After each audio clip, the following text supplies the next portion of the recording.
Yeah. Oh, do you? Set Yeah. up at 11. Yeah. Yeah, you know, it's a nice, like I said, you know how much like they stuff like, you know, you can go back and watch that one last week. Well, at first it really bothered me that we got to go back and watch it from last week. I got this and started recording the interpreter, and it's been. That's where I'm looking. No, but yeah, that's what it is. They do. I know. It goes right to Facebook Live too. It's amazing. Yes, it is. I go charge my phone though. It runs off my phone. So yes. So my phone controls it, but there's not much controlling that needs to be done. It just sits there.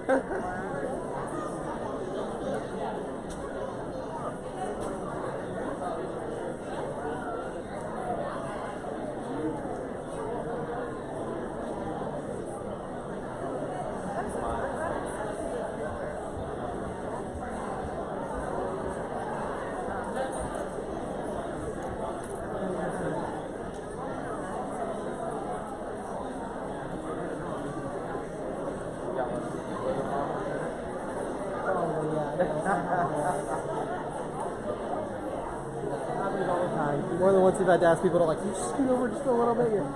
It's really though not as bad as it is because you could be like here and the camera won't see you. It's such like a narrow range to get like a set spot line and stuff. It doesn't happen a whole lot, but it does every now and then. When everyone's seated though, not an issue at all. It's great.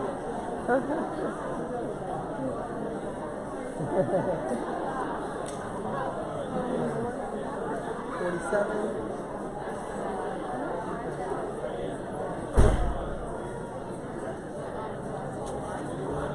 Guest of honor? The guest of honor.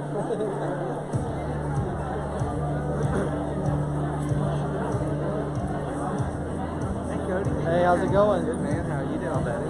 Good to see you. Missed you. Good to see you. How's it going? Doing well, man. Doing well. Yep. Doing well. Good.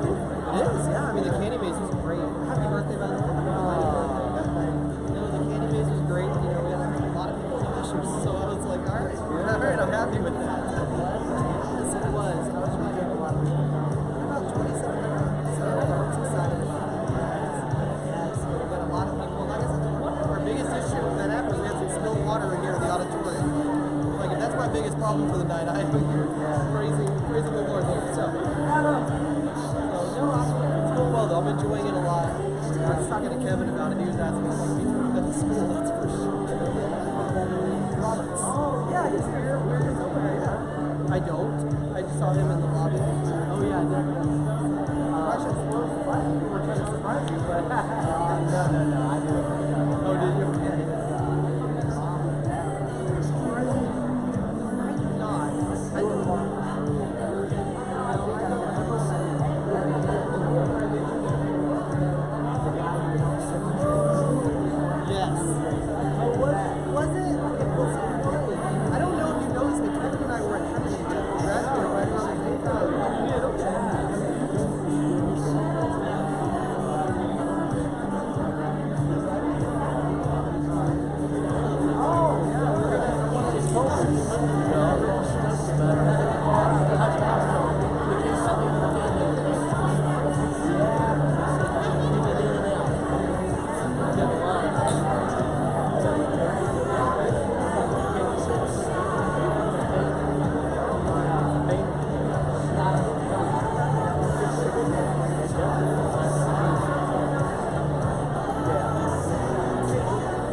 Bring food more?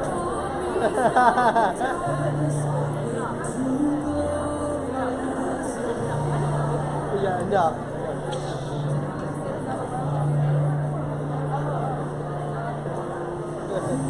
She's talking about me. I see her over there talking about me. Oh, Ichi.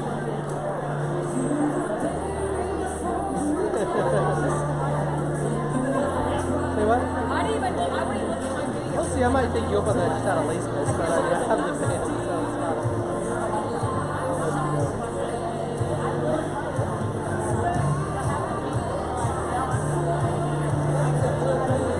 I would take them anyway, so. Then I can get away with just using my car and just put them in the front seat. I mean, I could have used. No, she's trying to get a headache, and the kids are, an hour and a half. Especially with Andy. And we thought about, especially like Oakley, all over, when he heard that it was an hour and a half, he was like, probably not. Oakley was like, I want to go, but me up there interpreting her. What? I know I could have, but, it's, yeah, so, but no, it's fine.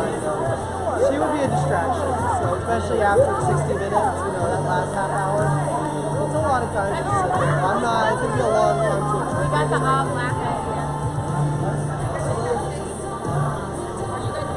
I'll make it. Sorry? I cannot tell you. I don't know. I don't know who put them there. I don't know why they're there. I thought I did too. Clayton would know. I thought I saw him back in the 80s. Oh, did you? Clayton has been organizing tonight. He knows everything. Oh, I haven't seen Clayton. I would check the AV room for Clayton. That's where I last saw him about half an hour ago.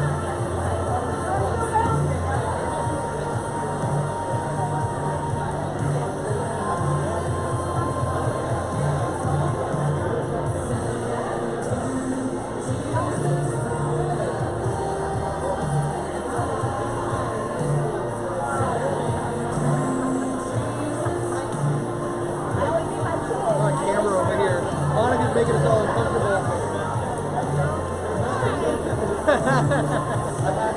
It's like we're on camera or something watching us.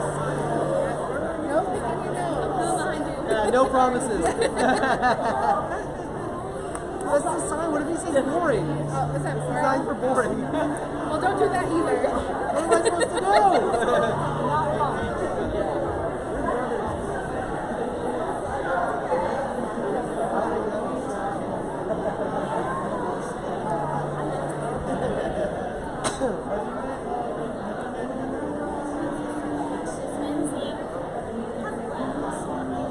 I don't think I saw you the last time I was here, so it's like been like a year and a half or something.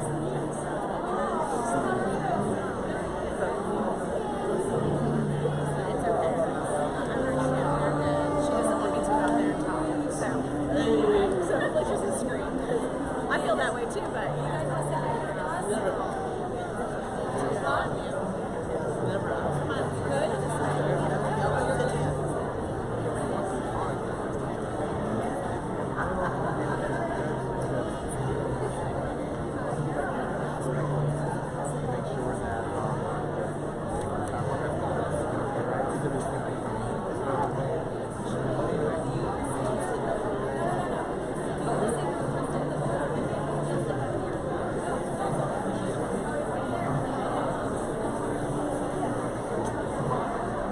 So you're interpreting the first half, right?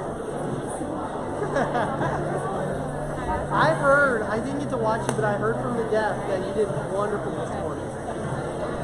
That's what deaf people had told me. That you were very clear.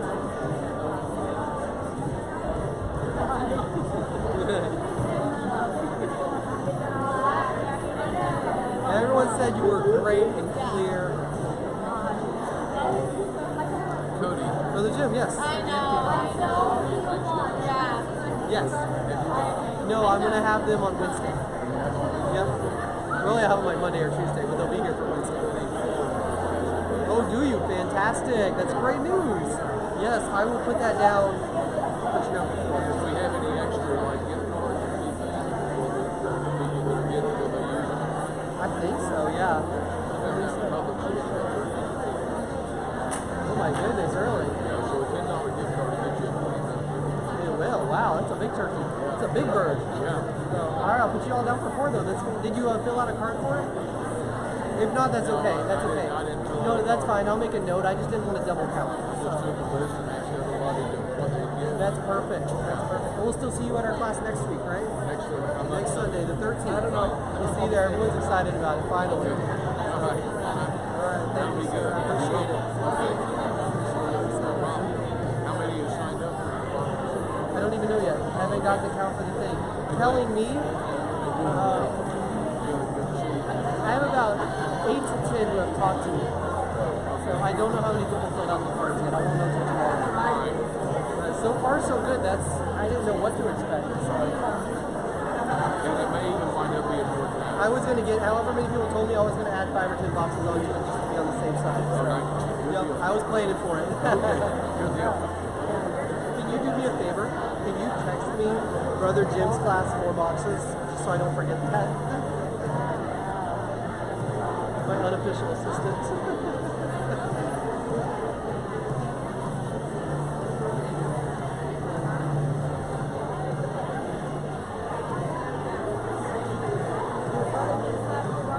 Yeah, perfect.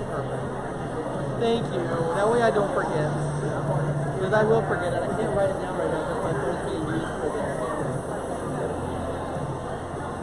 That's exciting. I got a lot of people signing up for the Thanksgiving boxes. Well, you bring them here, and then group the Lucia Basket Brigade picks up and then puts them at people's houses. You can sign up too if you want a box. So easy online. Oh yeah, well then enjoy your vacation.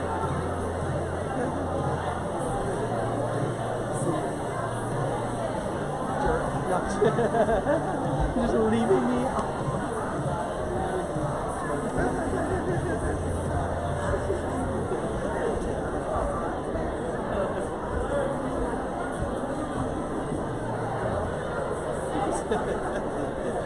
His face, he didn't know how to respond to that. He didn't. You were like, "Don't be a jerk."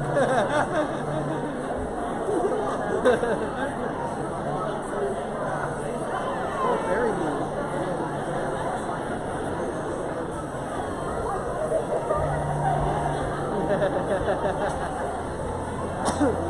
WWE. We're gonna have tables and chairs and ladders. Yeah.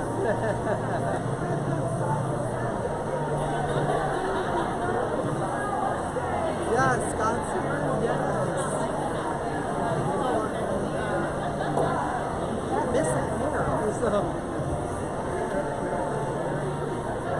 You think it should be Scott? Y'all are them. Although, hey. Clayton needs a sign name. I'm tired of spelling it again and again and again. So choose. Hey, Robbie. All right. Well, decide. Just let me know what you decide. Well, before that was Clint, but nobody remembers that. So we can.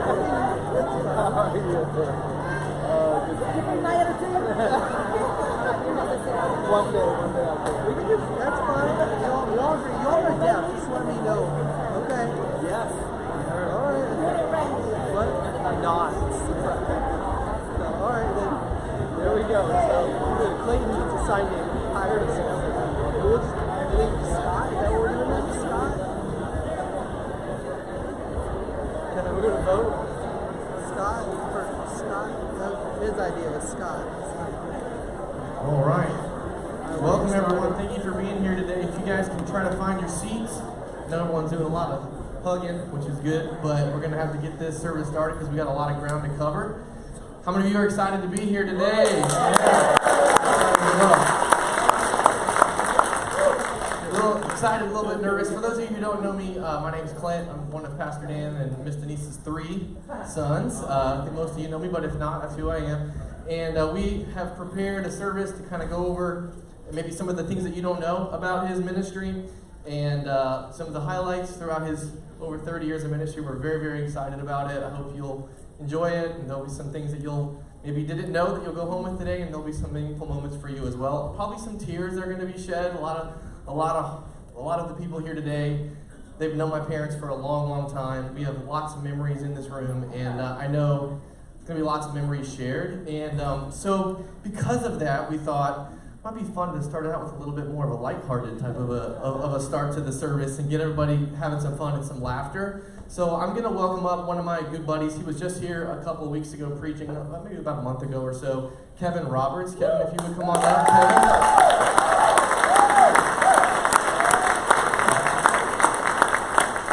Kevin likes to have fun. He's done youth ministry for a long time. Now he's a senior pastor in Wauchula. I made sure to get that name right.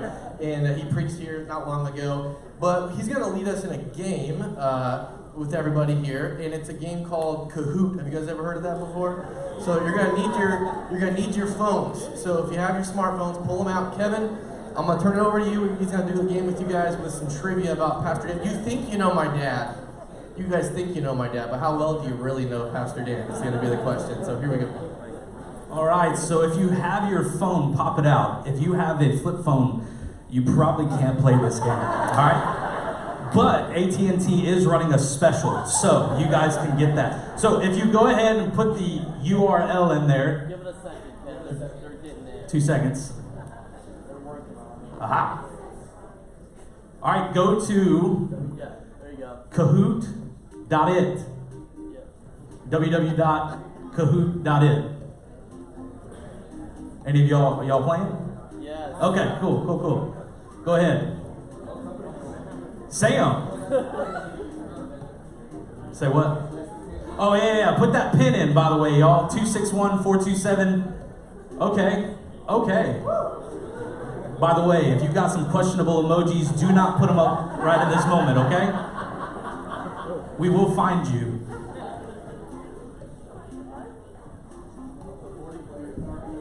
Okay.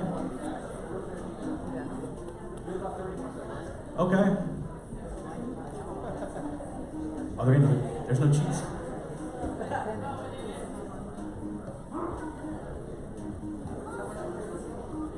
Okay, y'all are.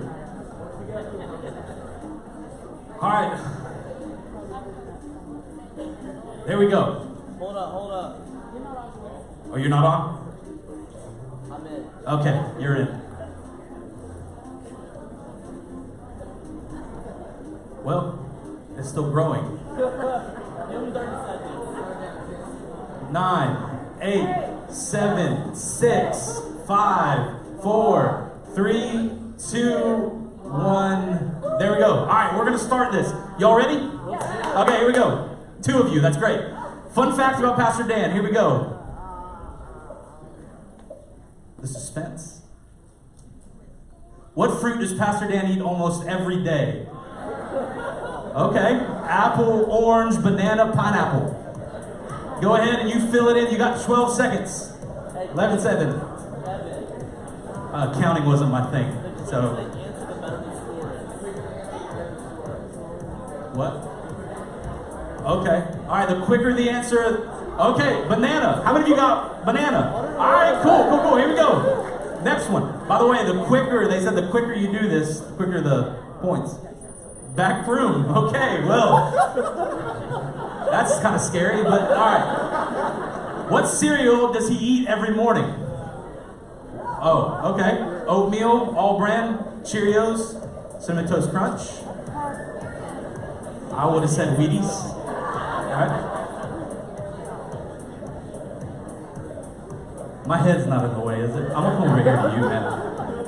All right. I'm probably still in the way. All right. All brand. Who got all brand? All brand. Okay. There we go. Scott T. There you go. All right. True or false? Pastor Dan loves to fly in an airplane when he is traveling. If you don't get this one, you have not been to this church. All right. That's all I'm saying.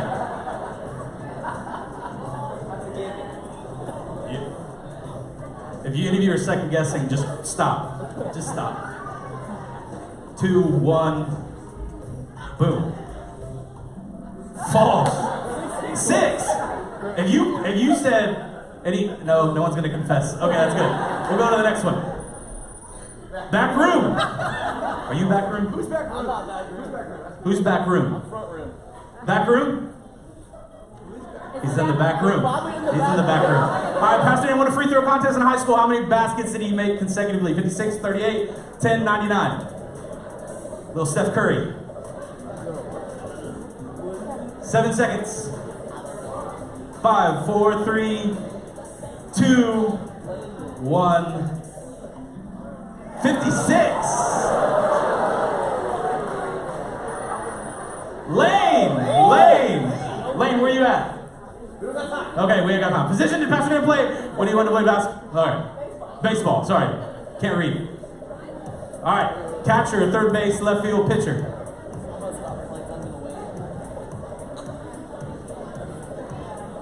This is tense.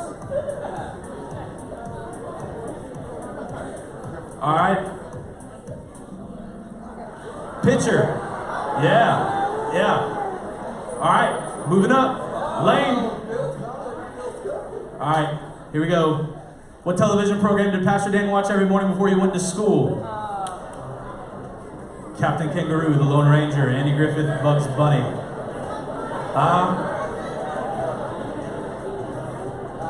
I think we all know this one. All right. No. Oh, is it wrong? Oh, Lone Ranger. Okay. Lane. Okay, here we go. True or false? Pastor Dan loves the morning. True or false? While we wait for the suspense of the true or false, if you need to use the restroom, now would be the time to do it. All right? So go ahead. 5, 4, 3, 2, 1. True. Okay, good. Let's see. Ooh, Lane. Okay, here we go. Quick. What does Pastor Dan write? What hand does Pastor Dan write with? I was going to say pencil. Is that mac and cheese, Pastor Dan? Potato legs. Ooh.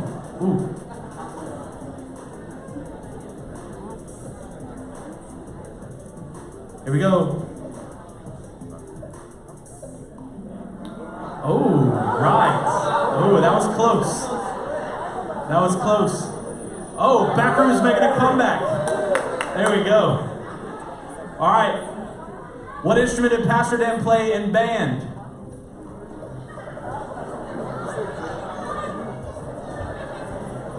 Just so y'all know, he did not toot his own horn, if you know what I'm saying. All right? He didn't do that. Let's see. 2, 1. Trumpet. Let's see. Back room. All right, last one. How does Pastor Dan like his coffee? Black, cream and sugar, iced coffee.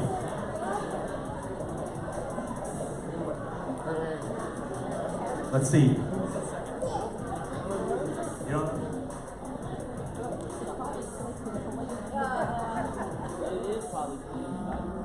Cream. Oh.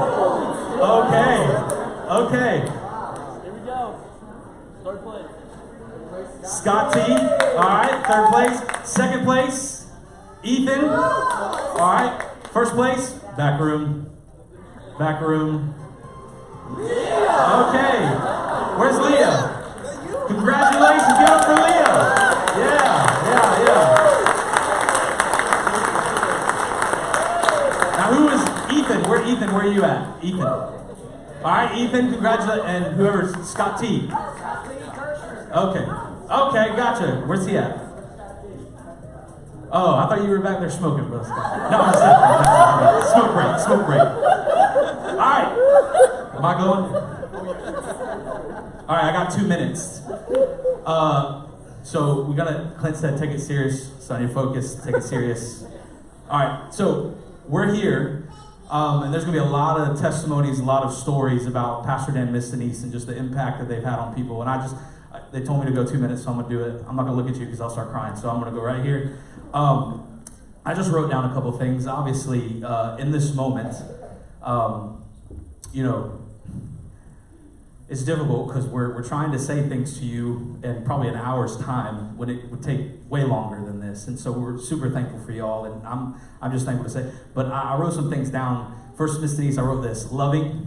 I wrote down caring, graceful, especially after cleaning my throat up when I threw up all the time at your house. You were really graceful there. Merciful.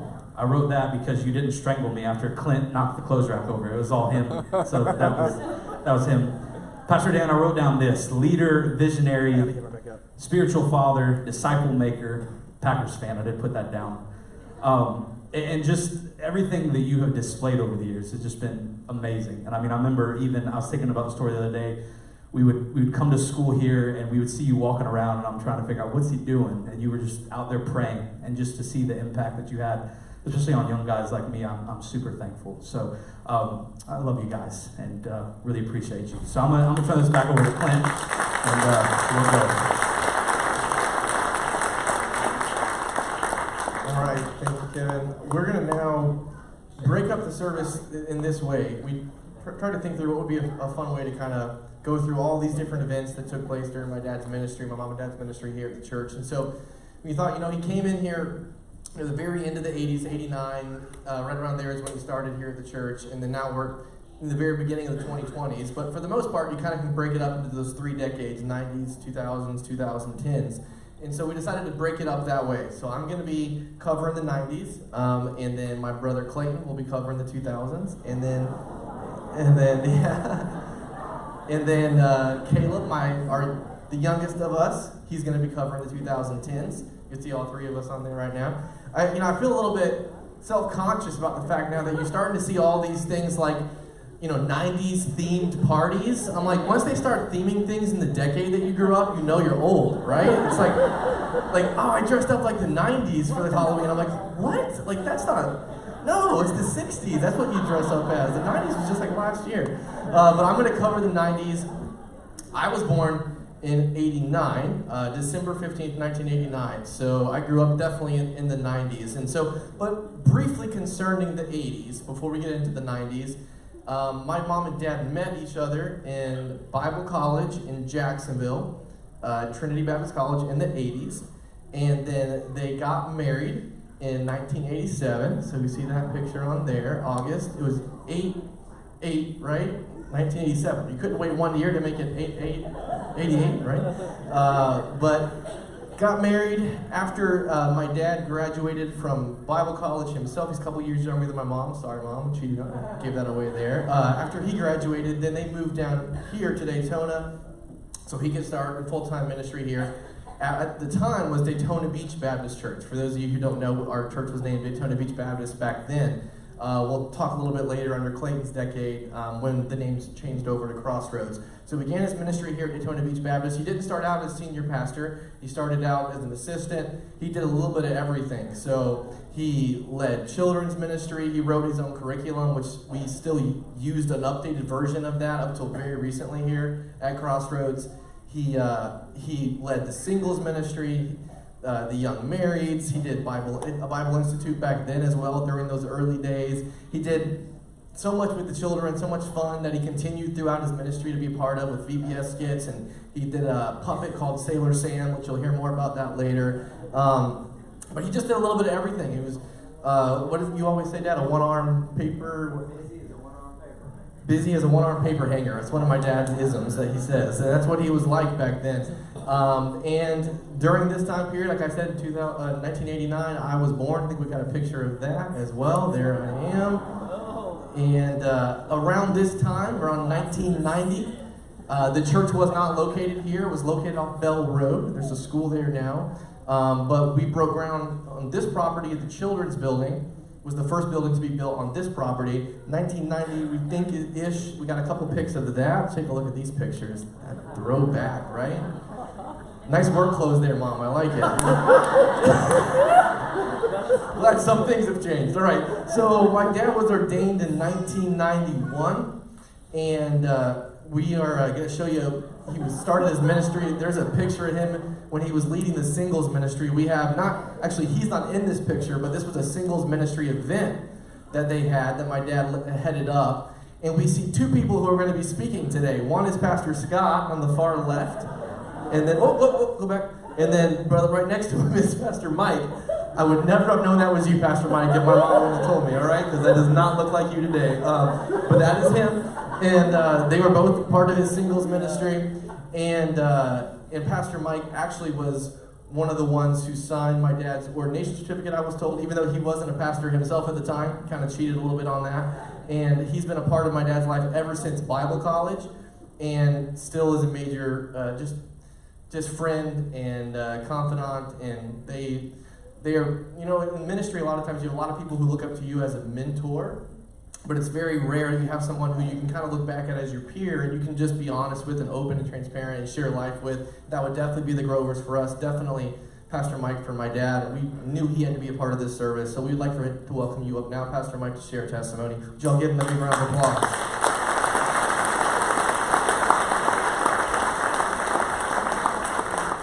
The only thing the same is the tattoo. It's still there. So identifiable marks, right? I tried to get Dan to get a tattoo, but he wasn't going to. No, I did not. Oh man, I met Dan in the back of a classroom when we were freshmen in college. You were probably 18, I was probably like 20, and just became fast friends ever since then. Has some great memories. Dan and I worked late nights at this job, and Denise had to come with him because she didn't want to be home alone, and we'd be arguing about theology. We were like security guards, and she'd get so mad and yell at us. But anyway, oh man, it's hard to believe, but what a time, what a run here at the church. I remember coming, we were on Bevel, you guys were on Bevel at the time. I actually lived in that gym for a while, right? Was working here for a year, teaching school, and you were my boss, kind of. And if you weren't, you'd go and get the boss to tell me what to do. Yes. But anyway, I love you, man. Denise, you're like a sister to me. Dan, like a brother. And I remember when, man, just so many things. When my father died, Dan, I rented a car, you drove to New Jersey with me and slept in the bunk beds at my cousin's house and met all my family sitting around holding their stomach, right? So we have stomach issues in our family. But, just love you guys, and man, just appreciate you so much, and look forward to seeing how God uses you to be a blessing to pastors and people as much as both of you are to me. I want to say this about Dan and Denise: if there's ever a couple that's a team, it's them. I mean, I've never seen a hint of space between them ever. If you ask Denise, you're asking Dan. If you ask Dan, you're asking Denise. And I love you guys. I want to come in here and give you a hug. I just appreciate it.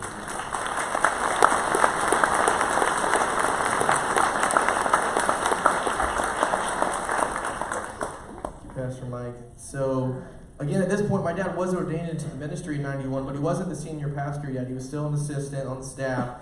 And he also loved gospel music and sang, believe it or not. Maybe some of you might not know this about my dad. I sang with him sometimes. But he's actually sang in an actual quartet that would travel. How many of you know what a quartet even is? Does anyone? Good to know. Okay, so my dad sung in a gospel quartet. We got a picture, I believe, and we have some audio for you. The guy who sounds like he's in the stratosphere, that voice is my dad's. That's it.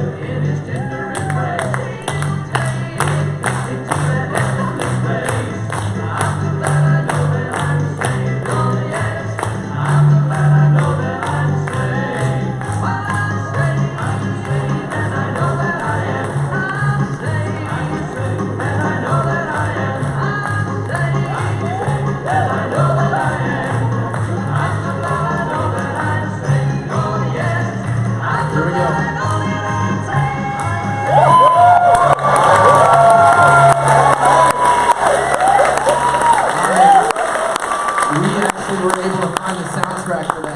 Voices. We're going to welcome you back up, Dad, to re-sing that. No, I'm just kidding. His voice has lowered a few octaves preaching so many years, but I would love to see him attempt it at least. So the auditorium was built in 1993. This building that we're in here today didn't look like this back then, and we'll talk about that a little bit later, but it was built, and then not long after that, my dad was voted in as senior pastor, and we have a picture of him. I think next, there he is, early days. But right after he was voted in, that was one of the first newsletters or books, membership books that they had sent out to the membership at the time. There's a freshly minted new Pastor Dan at Daytona Beach Baptist Church. He needed, this doesn't make any sense to me, 66.6%. How do you have 0.6 of a person? I don't know what that means. But it's 2/3 is what he needed, and he received that to the exact number. So think about that. If one person hadn't shown up that day, we wouldn't be here. Over 30 years later. That's a crazy thought. If one person hadn't been there that day, we wouldn't be here today over 30 years later. Amazing. We have a picture like right after he was voted in as pastor. You can't really see him too well, but Brother Ben Pruitt is up there. He was very, very influential and meaningful to my dad throughout his early days of ministry, especially, with such a great support to him. Was he able to make it? Brother Ben Pruitt, are you here? I'm not sure if he was able to make it or not, but if he was, I wanted to recognize him. He is such a great man of God. He led prayer meetings every single Saturday night. He would travel with my dad to visit members and love him very, very much. You know, the church was in a great deal of debt at this time, over $3.5 million. Dad didn't have the room in the budget to hire a lot of staff early on in those early days of ministry after he came in to the position as senior pastor, but he was able to hire one person not long after he was voted in, very, very early on, and she remained a part of his ministry for years, and that was Miss Kathy, householder now, but she was Danford back then. There she is. Doesn't look like that today. You look better today, Miss Kathy, I gotta say. You've aged well. And she was his first staff member, spent nearly 23 years on staff, served every role you can imagine during those 23 years. And she's going to come up to share a bit about what things were like during those early days of ministry. Would you welcome up Miss Kathy, please?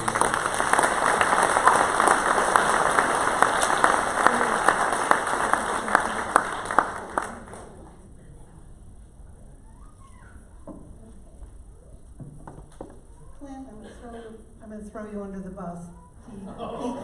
He gave me a little leeway on the 2 to 3 minutes, and I can't hide this.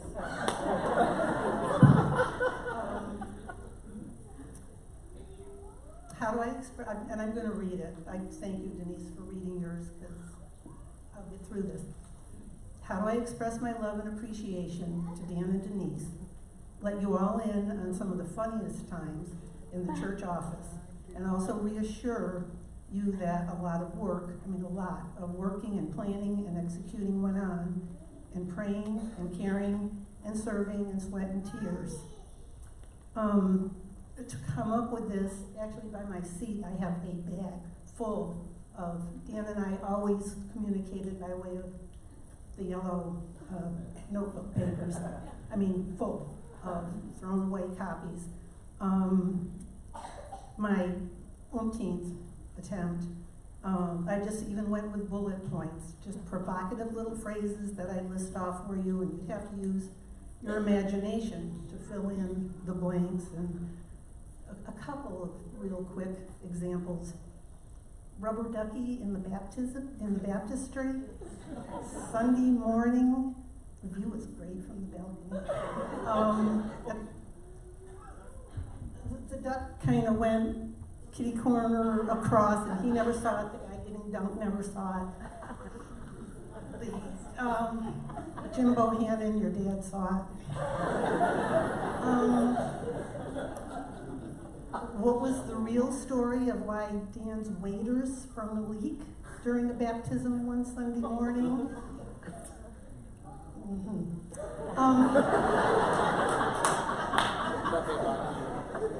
Let's just say my son worked here at the time, but it wasn't him. Anyway, Dan, do armadillos really sprout wings when hit by a car, and they always land by the side of the road? That lady was, never mind. Actually, Bill Dobb and I went to Oklahoma City once for some training, and in the airport there's a picture of an armadillo with wings. And so maybe she was right, or she was from Oklahoma. I don't know. With all the fun and laughs that we had in the office aside, I cannot fathom how many lives have been changed over Dan and Denise 35 years here. How many marriages they've helped save, how many tears they've shed with how many people. My entire family, has been impacted for eternity by Dan and his ministry here at Crossroads. My two boys, well, they're 45 and 50 years old now. Dan counseled my Michael as a teenager when the family was going through my divorce. And later in life, when there was a bump in the road, and Mike's a fine Christian man right now, and I thank you, Dan and Denise, for that. Brian, many of you know him. He worked here the first time when he was pretty young. He helped us really come into the computer age, and then he went in the Navy, and then he worked a secular job, but kind of midlife, he came back, worked with us for, I texted him to try to find out how many years, but I haven't heard back from him yet. He was Dan's assistant, and he taught in the Bible Institute, really good teacher. And now there's Ronnie, my husband. We've been married approaching 9 years now. We're from the same hometown. We went to junior high school together, and he called me after 46 years. He loves you, yeah. He's never met or had a pastor like you, meant in the best way. Granted, he was a little when the first time we took you guys out and you did your wiggle walk out of the restaurant. He just hadn't experienced that kind of stuff yet. My family loves and thanks you, and actually, as I thought about it, it's been 4 generations, because there was my mom who got saved when she was 90. She lived to 103, and she's in heaven now, and we know that. And my grandson Xander, you hear his name often about the PowerPoint, so he's the 4th generation.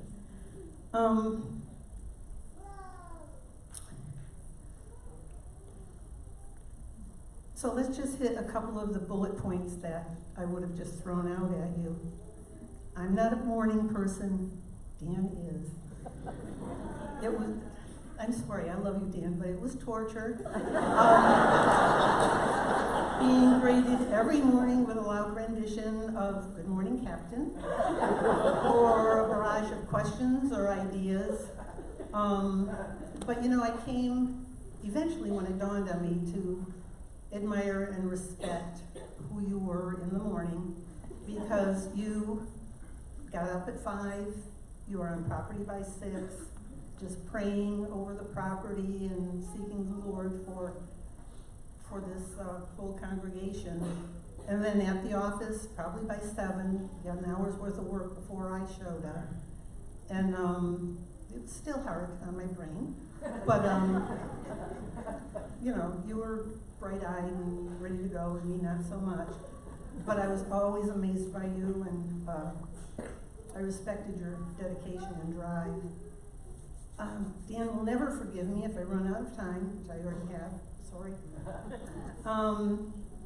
If I don't acknowledge Denise and her multitudinous contributions to this church family. Denise and I have prayed for each other, don't you start crying, for years and years. And I don't know if you remember when Miss Ruth died, your prayer warrior, I asked if I could step to the plate, and I promise you, you have been prayed for every day.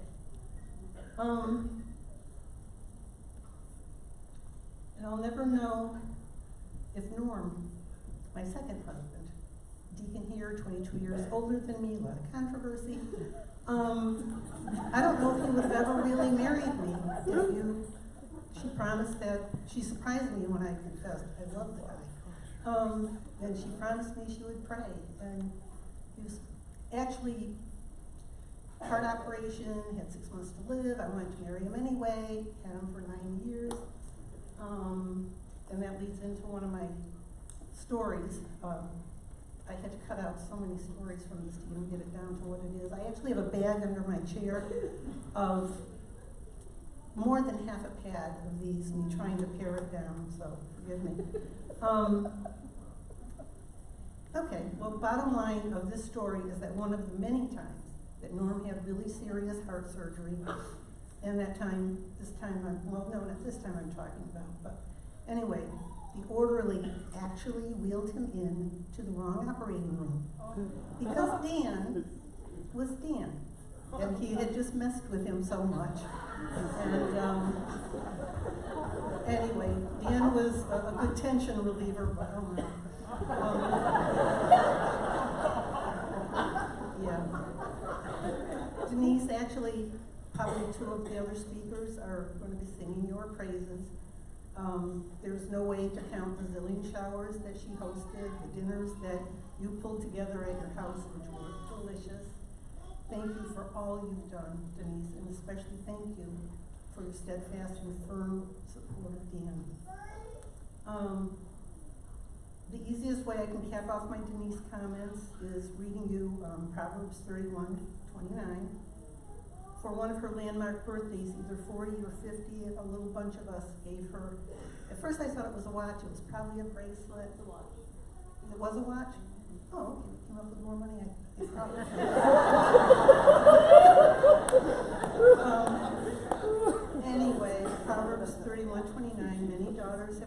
virtuously, but thou excellest them all. That's my view of Denise. The boys I have, but while I was in the back room getting prepped for this, sorry, I had to cross out the stories about you. Nobody told me I had to, but I'll tell them to you later on. I'll just say Clayton was the calm one. No, Clint was the calm one. Clayton was the shy one. And Caleb.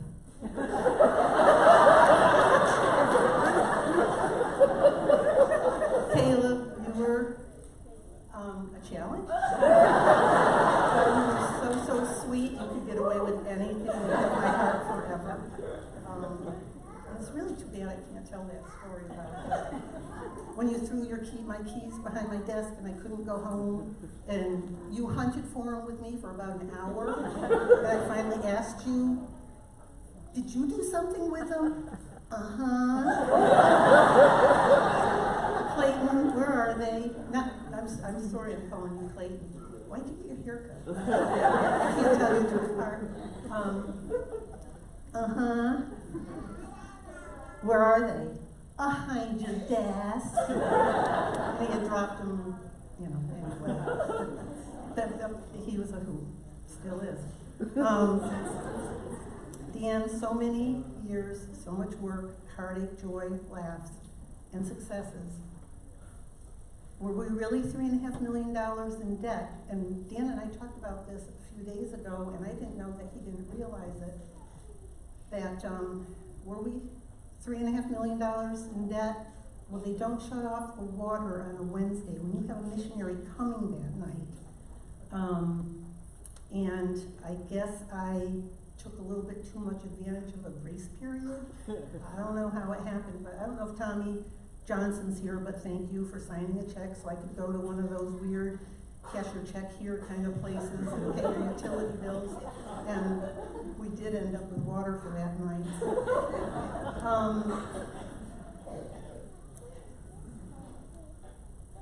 Dan, I don't know. Just don't think it's crass or crude of me if I say this, but I didn't get, because I really am on the last page, to the part about our capital office supply guy and his famous line that nobody can cut the cheese like I can. He had his things a little messed up. And that has been repeated for years and years, and I'm sure it's just a Proctor thing at your house all the time. So before I say bye now, which were my words when I needed to escape Dan's office, get him out of my office, get him off the phone, he grew to accept if I said bye now, it was time. Many of you heard the story of Dan's phone calls to me early morning to get him a banana, which I really welcomed, because not being a morning person, I could drag my feet a little bit more. I could get, as we called it, you called it, something concerning cinnamon while I was picking up the banana. So it was many, many mornings that it was like this, and Dan, I'll hand it to you on my way down. Hopefully I'll take the stairs. This is your last banana.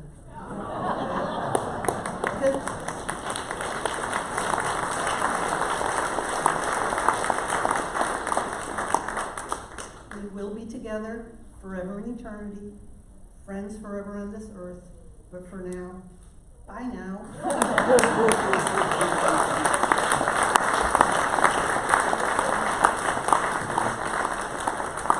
This guy came into the office this week to meet with me and Clayton to ask her if she had some certain events that we wanted to make sure that we didn't forget to mention during this service today. And one of the things that she said was she used to bring me and my brothers out for dinner, just the boys. She'd bring me out, then she'd rotate to Clayton, then she'd rotate to Caleb. We'd just have dinner with her, Brother Norm at the time. And she would do the craziest games with us that didn't make any sense. They were just silliness. Like we would do Kathy, Bobathy, Banana, Fana, Fofathy, Fee-Fi, Fofathy, Kathy.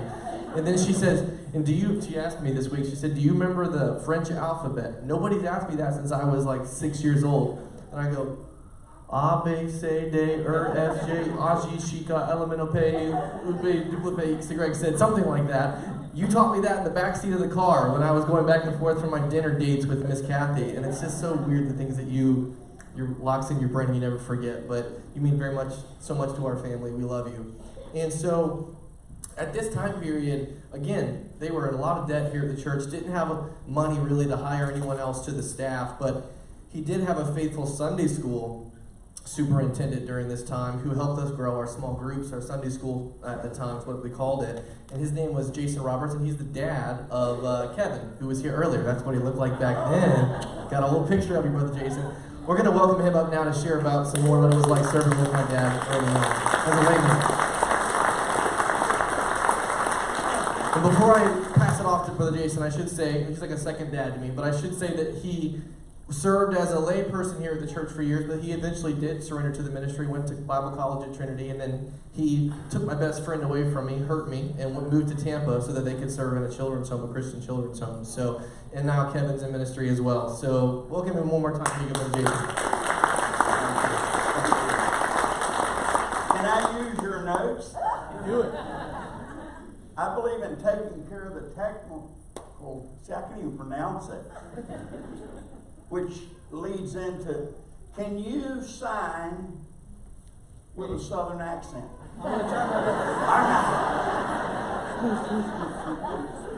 Listen, I don't know where to start, and you will be hoping that I know where to stop. They said I had 33 minutes. Then I get here and I find out they said 3 minutes. So here we go. I really don't remember what year it was. In fact, I'm doing good to remember anything anymore, but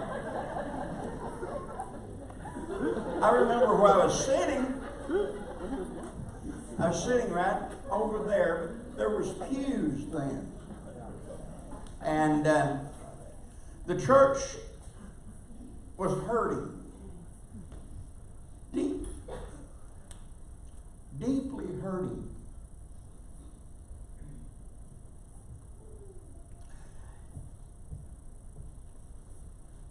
Some years ago, I went through a very hurting divorce. And that's what it reminded me of. And I would walk around on the job and I would feel this hurt. It was a church hurt. And Candace and I, that's my sweet loving wife. By the way, the man that said behind every good man is a good woman, he didn't know what he was talking about. They're in front of him, pulling. But we discussed it and prayed because there was a vote on a pastor. And honestly, Pastor Dan, I remember saying to my wife a few days before, I don't think that young man can handle it. Evidently, you didn't think so either. He's leaving after 35 years.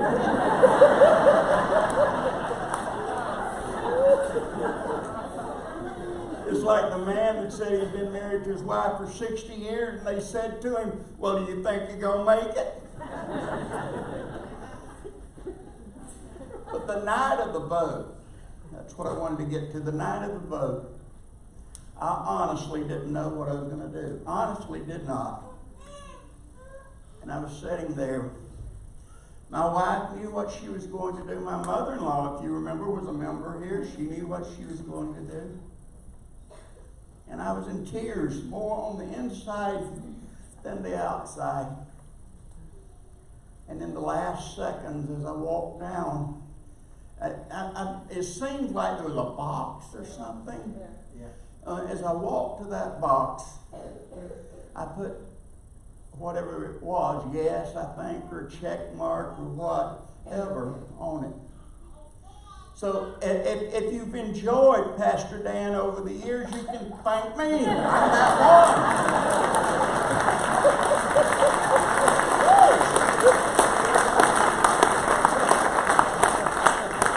And if you're tired of him because you've just been putting up with him for Miss Denise,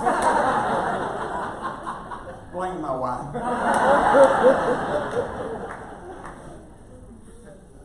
But afterwards, and I don't know, Pastor, if you remember this, but it was right over, I don't know if I can get over there, but somewhere over in this corner, I came to you after the vote, after the counting, and I told you what I'd done.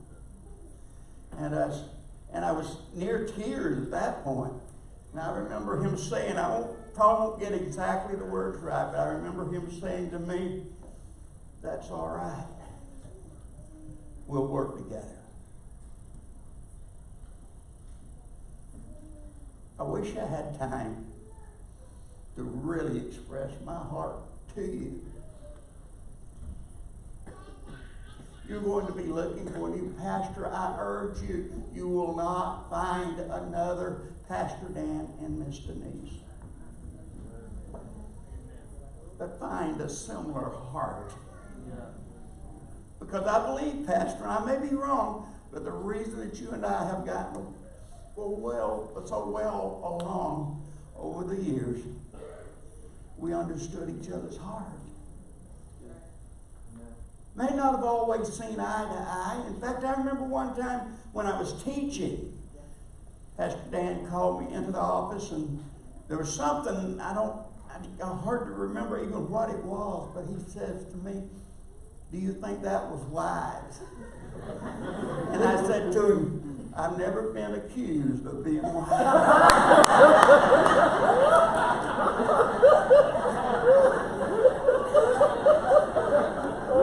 But I want to share quickly. I'm probably over. I apologize, but I want to share a couple of family things because we've been family. And Clint and Kevin, about the same age. I was hoping they wouldn't tell you Kevin was my son. But there you go, Kevin, see? No, not really. I jest. But they were about the same age, got in trouble together. I taught them in grade 5 together. Actually, the two of you and Tiago and John Lynch's daughter that was on staff here at the time. You know,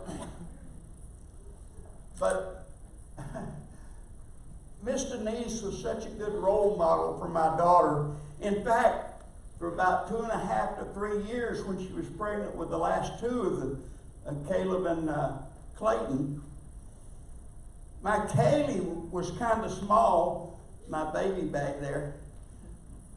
She kept telling her mother for all that time that she had a baby in her tummy. And it wasn't until after the second of the three boys, the last of the three boys, maybe I should say, that she finally got over it. I was concerned. I wanted to be a granddaddy, but not yet. Not when your daughter's only, 4 years old? 3 years old. But she was such a good role model. And then also, I want to mention one other thing to you that I already been mentioned. But I do appreciate the fact that after we had already moved to Tampa, Florida, Kevin came to visit and puked all over her floors. And they called and they said, "You got to come get him." And you know what? I'm thinking, keep him.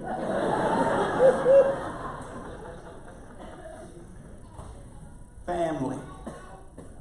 And I sure appreciate y'all. And you know what? Even though I didn't really think so at one point, you made it.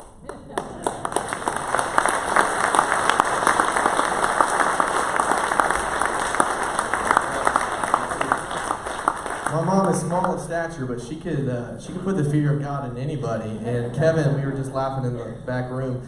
when we were in school together here in the Christian school, he fell off like some monkey bar thingamajigger, and he was a little dramatic back then, and he said, "Oh, I can't move, I'm paralyzed," and the teacher came up, "Are you sure you can't move?" I can't move.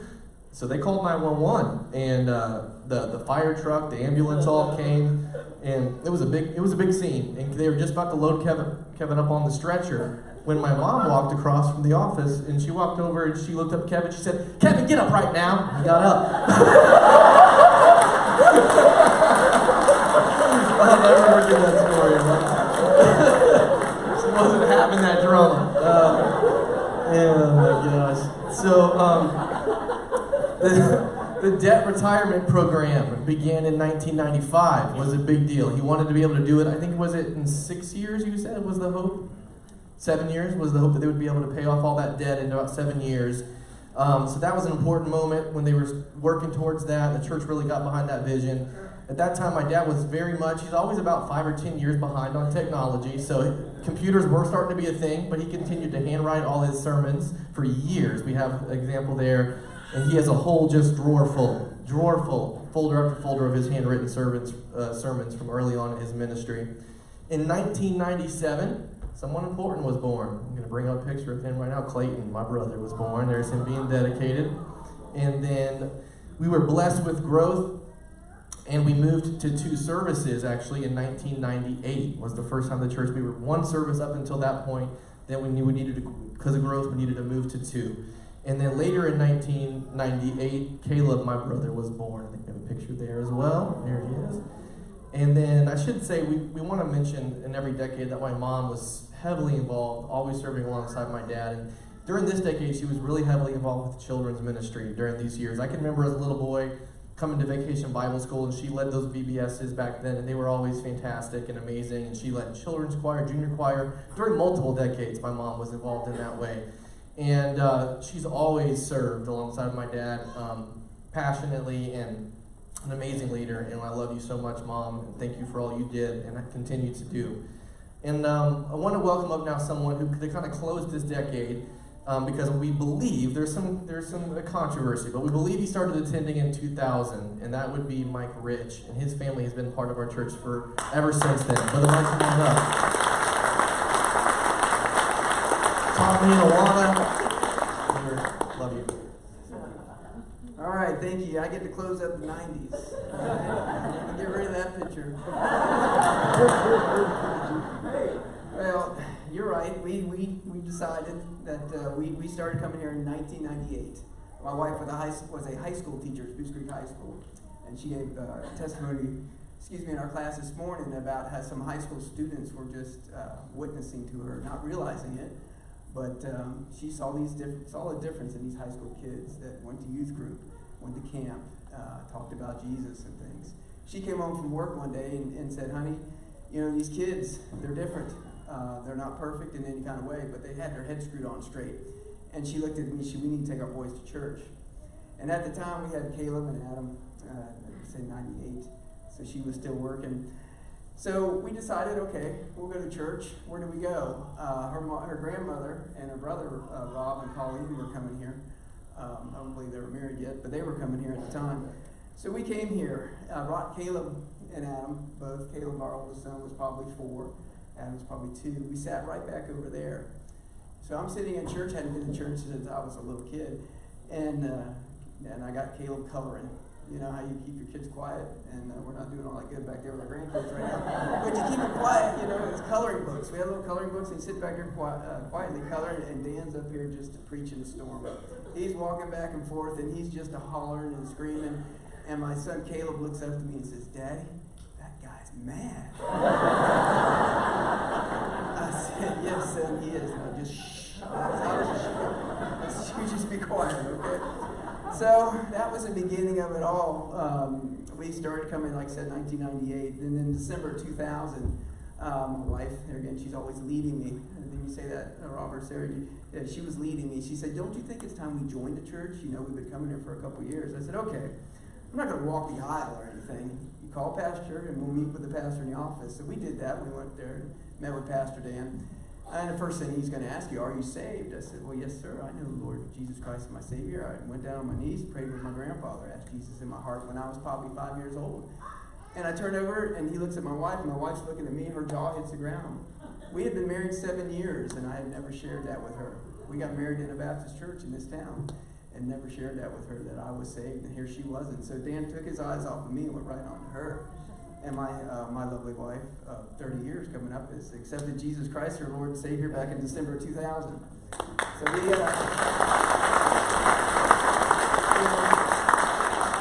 joined the church the first Sunday of 2001. We were officially baptized and became members of the church. And we just got right plugged in. Pastor Dan's teaching and preaching is right here. Hits you right in the heart, doesn't it? I mean, I would leave here every Sunday nights. I would leave here in tears of just what kind of father I wasn't being, what kind of husband I should have been and should be. So let's fast forward 3 years later. Their son Caleb was born in 98. Our son Ethan, our third son, was born in 99.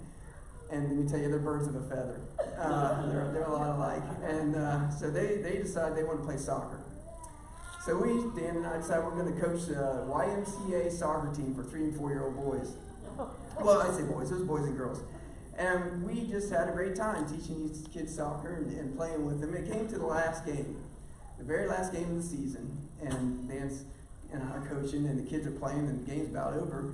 And the other coach comes up to me and says, hey, coach, hey, how about we let the kids play another inning? Yeah, inning was it? Another half. Let them keep playing. It's their last game. There's nothing after this. Let's let them keep playing. And I'm thinking, well, I don't care. It doesn't matter. Dan comes running up behind me and says, Mike, you can't do that. I'm like, why? He just wants to win. He wants to play more because we're winning right now. I said, Dan, it's the YMCA. Nobody keeps score. Nobody keeps score here. Evidently you do, my brother. But that just hit me then, just what a competitive man this guy is. You guys have known him, Mike Rover. You guys have known him for a long time. He's a very competitive man. But that competitive spirit inside him, we've all reaped the benefits of that. Because when he shows up here to preach, when he shows up here to teach, he is ready to teach us something. He doesn't come here half-hearted. He comes here fully prepared, fully ready to preach and teach the Word of God. So I'm so impressed. I'm so thankful of the 22 years that we've been able to be a part of this church. He texted me the day that he resigned. We have our life group class right after the first service, and everybody in our life group class we were upset, and I said, well, hey guys, let's just pray. So we prayed, and I guess he got word that we had prayed for him right after that service. Excuse me. He had texted me that day, or the next day or two, and he just said, thank you for the prayers, and thank you also for the prayers, the years of prayers for me and Denise and the church. I texted him back, and I just wanted to read what I texted back, and because it kind of says it all in a nutshell. I said, hey, Pastor, my life has been so changed by the power of God's Word. The Word you have taught me for 22 years. I was headed down the wrong road and taking my family with me. As I told you back in back in December of 1999, when you asked if I was saved, I knew I was by asking Jesus in my heart and as a child. I had kept living selfishly and having salvation in my heart, but no lamp to guide me. I would never have been able to lead my children to the Lord. My wife and all my children know Jesus because of your decision to follow the Lord and use up your young married life to teach the Word of God. I'm forever in your debt. I'll continue to pray for our church and the pastor that leads our church every Friday morning. But you'll always be my pastor, and I pray for you for the rest of my days. Call me for anything. But with that, I do want to plug.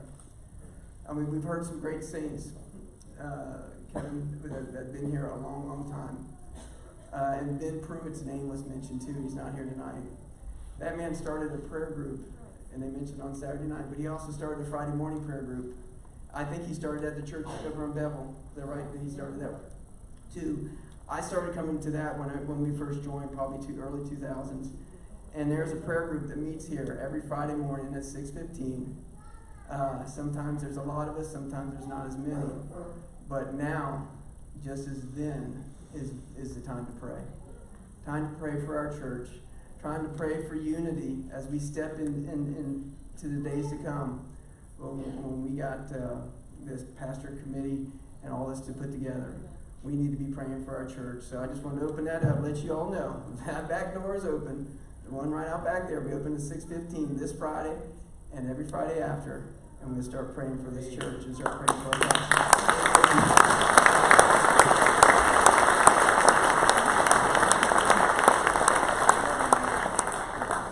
All right, well, I'm going to finish out this decade with just a couple personal thoughts here, if I can hold it together. I'm quite a bit older than my brother. There's a 7-year gap between me and Clayton, 9-year gap between me and Caleb. So I was an only child for most of these 90s, and it was also the decade where my dad had the least amount of staff. It was early on in his ministry, and he was very much he was a Swiss Army knife. He did a little bit of everything. He had to do a lot of the things that maybe you'd have individual people for in most churches that once they get to a certain point. For him, he had to do it kind of do it all. And so he would visit the people in the hospital himself. He would teach not only Sunday morning, but at the time, Sunday night and Wednesday night. And he taught the Sunday school for years. I can remember that. And he did the counseling himself for a while until he started the counseling ministry whenever couples needed counseling. There was just, I could go on and on and on. But yet, despite maybe it was the busiest time of his ministry, where he was being pulled in so many different directions, he always made time for me. And he always made time for his kids. And you guys you wouldn't know that.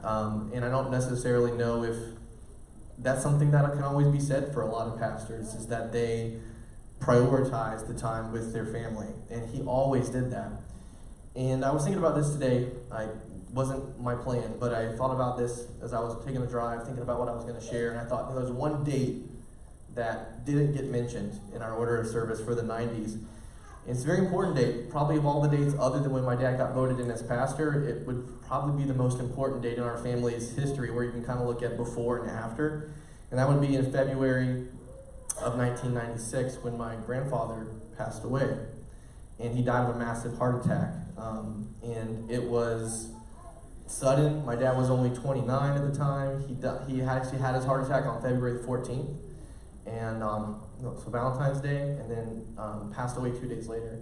And I can remember, I just shared this story with my boys a few weeks ago. We were talking about understanding, and I shared this story with them. I was actually, you might not remember this, Kevin, but you and I were supposed to go horseback riding that day when my grandfather had his heart attack, and I'd never been horseback riding before. So I was very excited about that. And we were supposed to go after school, and I can remember coming home from school with you, rode together, came to my parents' house. My dad was very upset, visibly upset. He was on the phone. I didn't know what was going on, but me and you just went out to the porch to play while we were waiting to go out to horseback riding. And then Mom came out to the porch and she said, "Hey, we're not going to be able to go horseback riding today. Something's come up with Grandpa up in Missouri, where my grandpa lived. My grandma Sally still lives today." And I was only, 6 years old? So I don't have a lot of emotional maturity at 6 years old, so I couldn't comprehend the gravity of the situation. So me being a 6-year-old, I said, "We're not going to go horseback riding?" And I got really upset about it. I was a little bit of a brat about it. And she's like, "Son, go to your bedroom, and we'll talk about this, later." So she sent me to the room, and I could tell my dad was hurt when I said that I didn't ask at all. Like, what's going on with Grandpa? What do you mean we got to go? What happened to him? But I went to the room. You never came to talk to me to tell me how I had hurt your feelings for that. Mom came in later, and she was like, "You don't understand. Papa's very, very serious. We're not sure if Papa's going to be able to live. You probably can't understand that, but you need to have understanding for Dad right now. This is what's most important." And so I remember I went and gave you a hug, and I told you I was sorry. You said you forgave me for not understanding. We got in the car, drove all night long, drove through the night, and then arrived at Missouri when the sun was coming up. My grandfather died. My dad was only in his late 20s. It's really, really young to lose your dad. And I can remember my dad always ran every single day. Every single day he would run at lunchtime in between morning and afternoon. I'd be like, Dad, running sucks. Why do you run every day? You know what I mean? That's awful. And he always would say, son, because I want to be able to meet your grandkids. Because my grandpa never got to meet my brothers, only got to meet me. And it was always from that point forward, you could tell, not that he didn't have that focus before, but like from that moment on, it was like you never know how many days you have with your loved ones. You can lose your dad in your 20s. And I'm going to make every day matter with my boys as much as I possibly can. And he just spent time with us. I would be literally waiting out in the driveway with the football for him to pull in from work.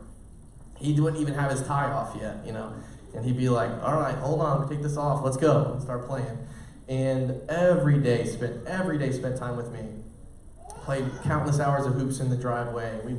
He took me up to Green Bay to watch a game together on Monday night, because we couldn't do it on Sunday because of church. But we went to a Monday night football game, got beat by Warren Sapp. That was frustrating. But he always found ways to include me. And you know what the thing was is that sometimes it was like, you know, I gotta work.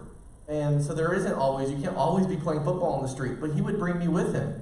So, hey, let's go to the hospital together and do something funny while we're there, or clump up and down the hallways and be stupid with the nurses, and then we'd laugh, and then if we were visiting people, he'd come on with me, and he'd always include me in the meetings he was having with people, make me feel like I was older than I was, and maybe that wasn't best for my big head, but I will say, he never left me out, never excluded me. Mom, you're the same way, time. If I can look back at my life, I think to myself, so many times if I have something to do, a job to do, it's easy for me to throw in like the earbuds and do it myself instead of involving the boys with me, and because it's just easier for me. It's actually just a selfish thing. And you never were that way. It's not like this is me time. It's like, no, this is us time. And the ministry was always about us, not just about this is what I do and you guys can go do your own thing as my boys and my wife. It was always a family thing, and that's not something that maybe you all know, but it's something that meant the world to me. So Mom and Dad, I love you so much, and I'm going to pass it off to Clayton now, but I love you guys.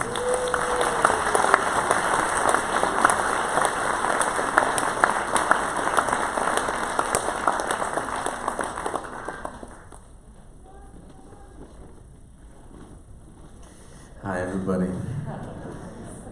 I am Clayton, and you probably know me.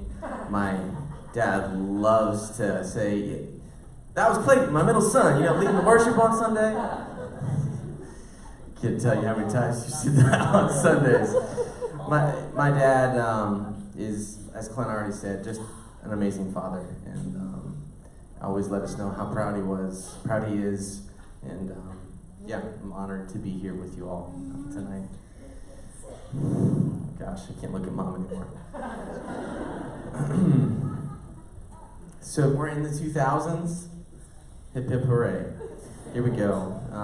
We became debt-free as a church May 1st, 2002, which is just an amazing accomplishment. He laid out that, $3.5 million in the time frame that he, laid out. My dad is so organized. If you don't know that, I was going to talk a little bit later about how he coached our sports teams, but he'd show up with a clipboard and have every single minute of our practices mapped out, like this and this and this, and then we actually have 4 different rotations that you'd be going through on the baseball field. Crazy stuff. My dad's an organized person. I think you've seen that just in the past couple of weeks when you laid out what was going to come next as we went through the pastor search committee. But anyways, he became debt-free in 2002. In 2002 as well, we had a history day. Ken, go ahead and show that video. This is from 2002. The Lord say amen. All right, well then let's stand. Let's see God's face in prayer. It's from 2002. He had all of our previous pastors come into the church, and every former pastor, other than Lewis Farrell. His wife was here because he had passed away, and I thought that was so amazing that you had everyone come back as a picture from that day, History Day. In 2003, Walk Through Bethlehem, who's served or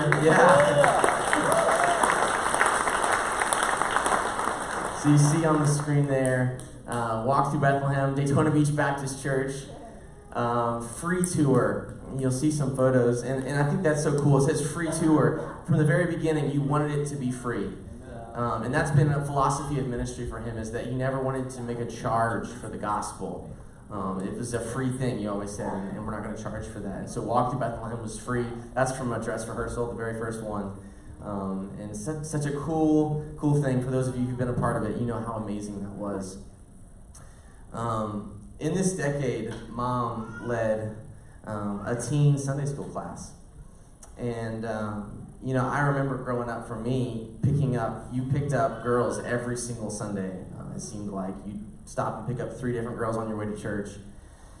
And what we're going to do now is we're going to hear from some of the teenage girls who are now wives and mothers who you mentored. And so they're just going to go back to back to back, and we're going to start off with Jessica Prophet and her husband, Steve Prophet. So if you would, just welcome them up to the stage.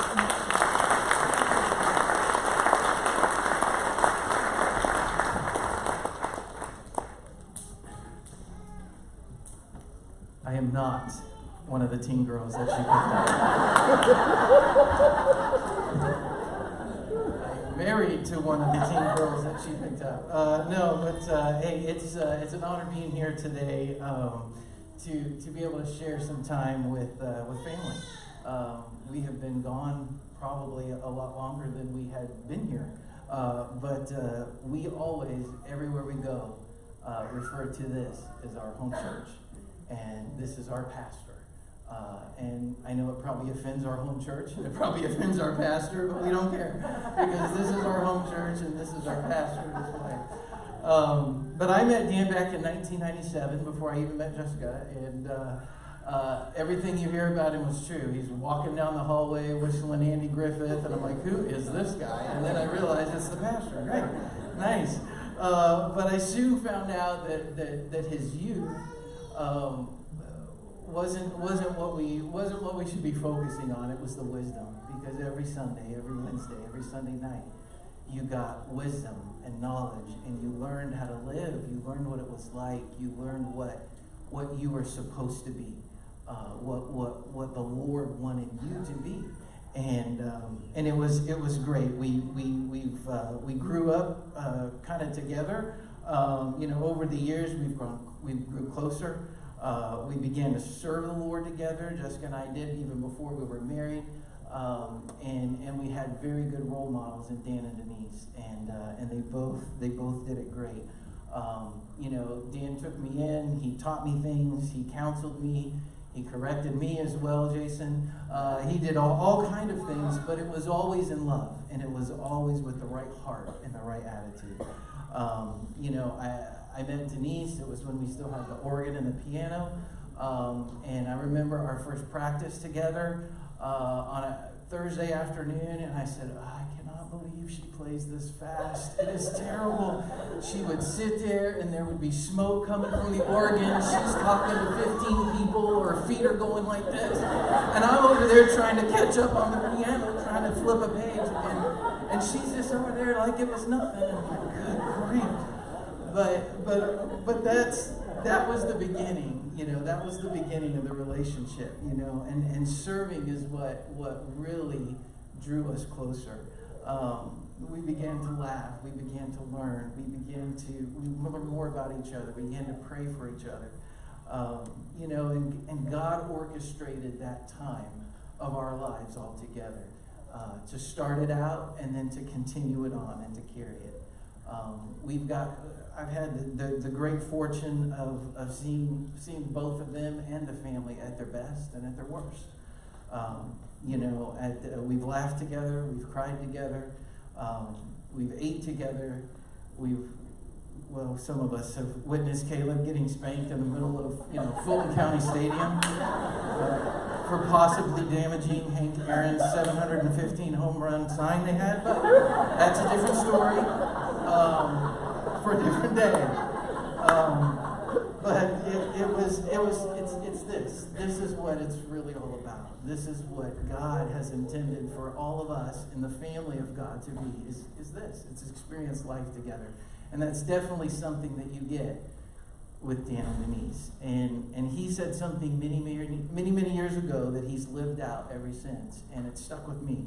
And he said that you impress lives from a distance, but you impact lives up close and personal.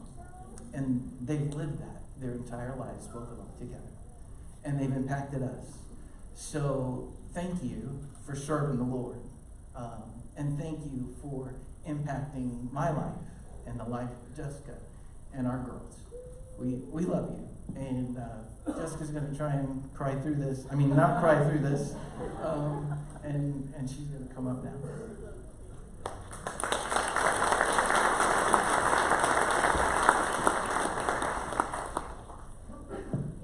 Okay, I'm not as good a speaker as Steve, but I've known Brother Dan and Miss Denise even before they were married. I grew up in this church, and I was always a very shy little girl, and they are more than friends to us. They are family. I'm not gonna look at it. So I know I would not be where I am today if I did not have them in my life. And Miss Denise helping me and guiding me along the way. She always welcomes me with a smile, a warm hug, and reassuring spirit that always seemed to make things better. I've babysat all of their kids. I've been here for all of their marriages. Well, most of their marriages. We're still working on Caleb.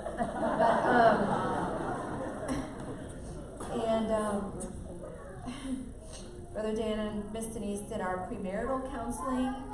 I was married in this church by Brother Dan. They were both there for both of our girls' births. Even Chloe, that was on Christmas Eve, and they came before the service and then came all the way back here to have the service. And Miss Denise is like a spiritual mother to me, and one I can count on to be praying for me even before I ask. I might not always be able to get a hold of her sometimes, but we're always connected somehow, and she always sends me a text saying, I'm praying for you at just the right moments. So Miss Denise is just like Brother Dan, consistent. They love, they pray, they care, and they are faithful. And most of all, they point people to Jesus.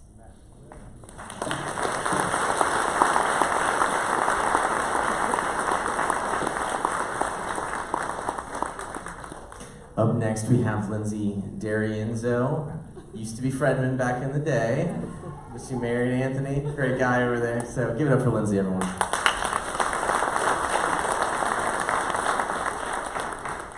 I'm already crying, so this is not, I cried during Jessica, and I'm not funny, so y'all have to bear with me. I'm just going to read my testimony. And I did it more towards both of you this time. I gave a testimony about 10 years ago at your, I think it was 25 years, and so I talked more about Denise, but if you guys know them, it's Dan and Denise. They're not separate, you're one, and so this seems so surreal to me. In my mind, you guys would always be here, and I know that's not realistic, but in my mind, that's how it was going to be. So you in this church have always represented home to me. You guys have. When I left and I went to college, you guys were here. When I came home to visit. When I taught school far away, you were here when I came home to visit. You were always here. That's faithful. And then I came back and I served on staff, and I got to serve alongside of you where it's always felt like home to me. And that was one of my greatest privileges. Sorry, I'm shaking. Bear with me. Okay. And now that I'm married, and I live far away again, but this has always felt like home to me, and you guys have always represented home. I just can't believe that we're at the end of your faithful ministry to this church and to the people here. I did the calculations, and I have known you in this church for 26 years of my life. That's more than, that's a lot. That's overwhelmingly a lot, and that's a long time. And I've personally watched you serve this church and its people faithfully, honestly, and lovingly. I've seen the victories, and I have seen the heartache. I wanted to share some of the things I've learned from your example, not things you said to me, but things that I've watched in your life. You've always lived a modest lifestyle. You've never had to have the best of anything. You lived in the same house since I've known you, which I came here when I was 14, in case some of you have no idea who I am. I came when I was 14, and she called me, invited me to a youth group, and I've been your shadow ever since. I think she hasn't been able to get rid of me. But again, you've always just lived a very modest lifestyle. You've modeled what a godly marriage looks like. Just a godly marriage, what it looks like to serve your spouse, and just, you guys did our marriage counseling as well. I echo almost everything Jessica said, so I don't want to repeat myself, or repeat, what I'm saying. You've given your all, you give your all. And I think about Clayton saying, you had everything listed out at the games, and that's just always been your personality. If you're gonna do something, do it right. And I love that about you, because if we're going to do something, we should do it right, and we should do it as unto the Lord, and that should be right. So you've always had that heart. You've always been real. You've always been real. You always have been real. And I love that. You've never put on a facade of, we have it together, and we're the pastor and the pastor's wife, and you've always been real, and I appreciate that. Ever since I was a teenager, you would periodically through my whole life tell me that you were proud of me. Now it's my turn. I am so very proud of you.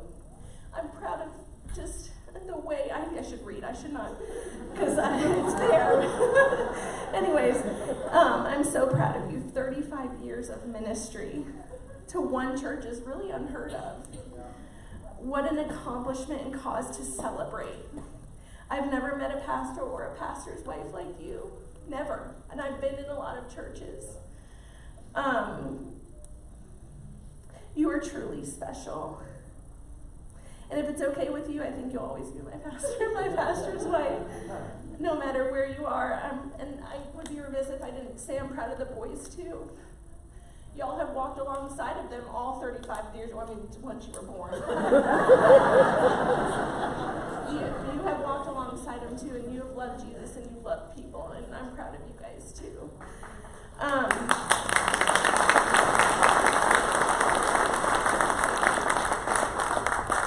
Finally, I'm almost done. I want to say thank you. Thank you for loving me. Thank you for loving my family, not just my parents, but my husband and my kids. Thank you. Thank you for pouring into my life and showing what it means to love Jesus and to serve him. I'm not sure where I'd be today if it wasn't for your influence. And I'm a life that has been changed. And I know I'm not the only one. Thank you for being my second family. And you have always been in my corner, and I will always be in yours. I love you.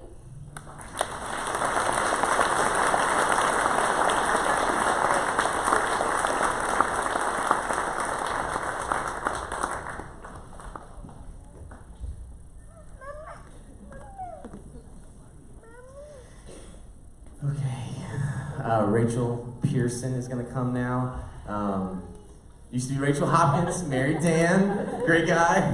So just welcome Rachel.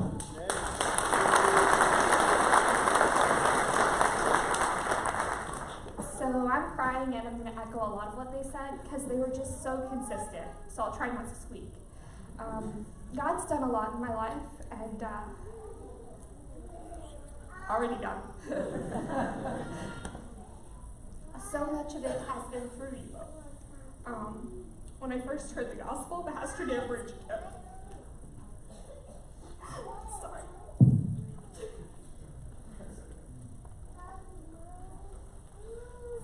And I was sitting right over there, and Miss Denise led me to Christ in the back. And the remarkable thing is that that was just the start of their involvement in my life. You know, I was like 10 and I had nothing to offer, and they're busy, you know? They have so much going on, and this is a large church. So are a lot of people to care for. And somehow there was time for me, you know? I always had a ride to church and someone to sit with. When I became a teen, Miss Denise taught my Sunday school class for years. Things that are impacting my life still today. They opened their home to me, and I was often at their house, and like everyone has said, they lived it, you know? It's not like they were just saying one thing and doing another. And at a time where I just very much needed a mentor in my life, Miss Denise was there. For all my, you know, teenage problems. And they've always been there. They've just been a steady source of godly advice throughout my life, you know. They also did my husband and my premarital counseling, and we see the impact that you guys have made on our marriage. And I'm just one of many people whose lives have changed, and I think you've impacted all of us in this room. And not just our lives, but our eternal lives. Both of you have served with such compassion and integrity and consistency. Just thank you for the sacrifices that you made to serve, especially the ones that we don't even know about as your congregation. Thank you for choosing God to allow God to work through you, and for serving here. Thank you for pouring your hearts and lives into serving others, to serving us. It's just made such a difference.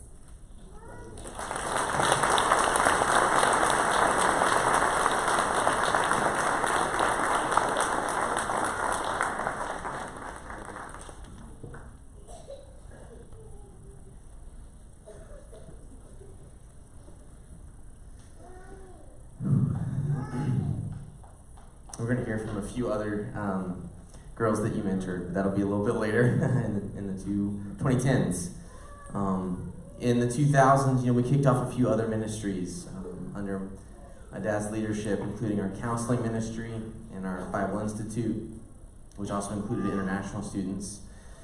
In October of 2005, changed the name to Crossroads. And that was our previous logo, and we became Crossroads, learning the Bible, living the Bible. And I remember being in service. I was only 8, I guess, but just you doing a very thorough job, as you typically do, explaining, you know, why we were making that change because of the name confusion, and you know, it really highlighted our emphasis on the Bible, you know, the crossword of Jesus. And also, I remember you saying that you wanted to be there for people when they were at a crossroads in their life. And I just remember thinking, man, he did his homework, as you do. And so we changed the name. And then the office building was built. You know, the offices used to be in the back hallway, right back here. That's my dad's old office. Caleb and I are rocking the green there. Oh yeah, and there's the cheeseheads. I don't know who that kid is. Do you know? Andrew. Andrew? We're not sure, but he was there. If you find him, tell him we made the screen today. But we ended up building the office building in 2008, and so you'll see some of the pictures there of the construction happening, and we get the finished product. You know, my dad focused a great deal on our sending capacity versus our seating capacity. You wanted to be a church that sent out people, blessed to be a blessing. And so there's just some of the people that you've sent out from this church. Bill Dahl, missionary. Brother Euler, a missionary as well. Greg Peters, planted a church in Palm Coast. Ricky Ortiz, church planter as well. Jason Roberts, who you heard from. Shannon Dan, Robbie Halleck, Kevin Roberts, Jonathan Murdoch, Philip Thompson, Pastor Scott Kirshner and Pastor Larry Luffman. And yeah, that was just a part of who you were. You wanted to send out people to be a blessing beyond what these four walls could accomplish. And so two of those names there we wanted to have come tonight and share testimony. And the first of those is Pastor Scott Kirshner. So if you would, welcome him to the stage.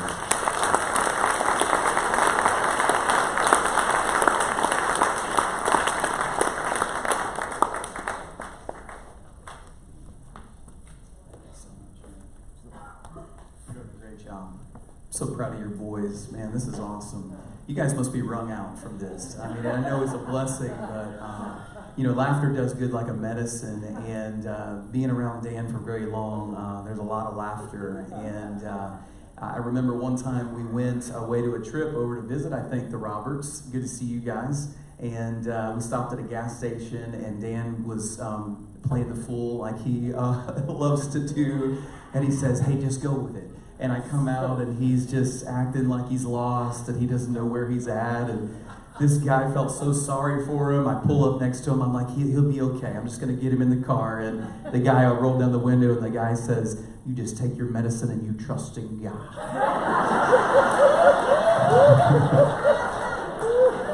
And it was just one of many. And I met Denise actually first. Her family moved here in 1980. And Danny, good to see you. Freddie, so good to see you. And our family came here that same year in 1980. My dad's back here somewhere. And hey, Pops, good to see you. And he and my mom served faithfully in this church for many years and were such a blessing. And I met Denise. And Denise was a teenager at the time. And she loved Jesus. And I was a rebel without a cause, if there ever was one. I remember one time, Danny, we went to a camp, and I was doing stupid teenage stuff, and I got shaving cream out, and I thought I should put it on Denise. You chased me down and pushed me into the ground and said, "Don't mess with my daughter." True story. And that was just like, wow. He was my pastor at the time, and he wasn't putting up with it, so good for you.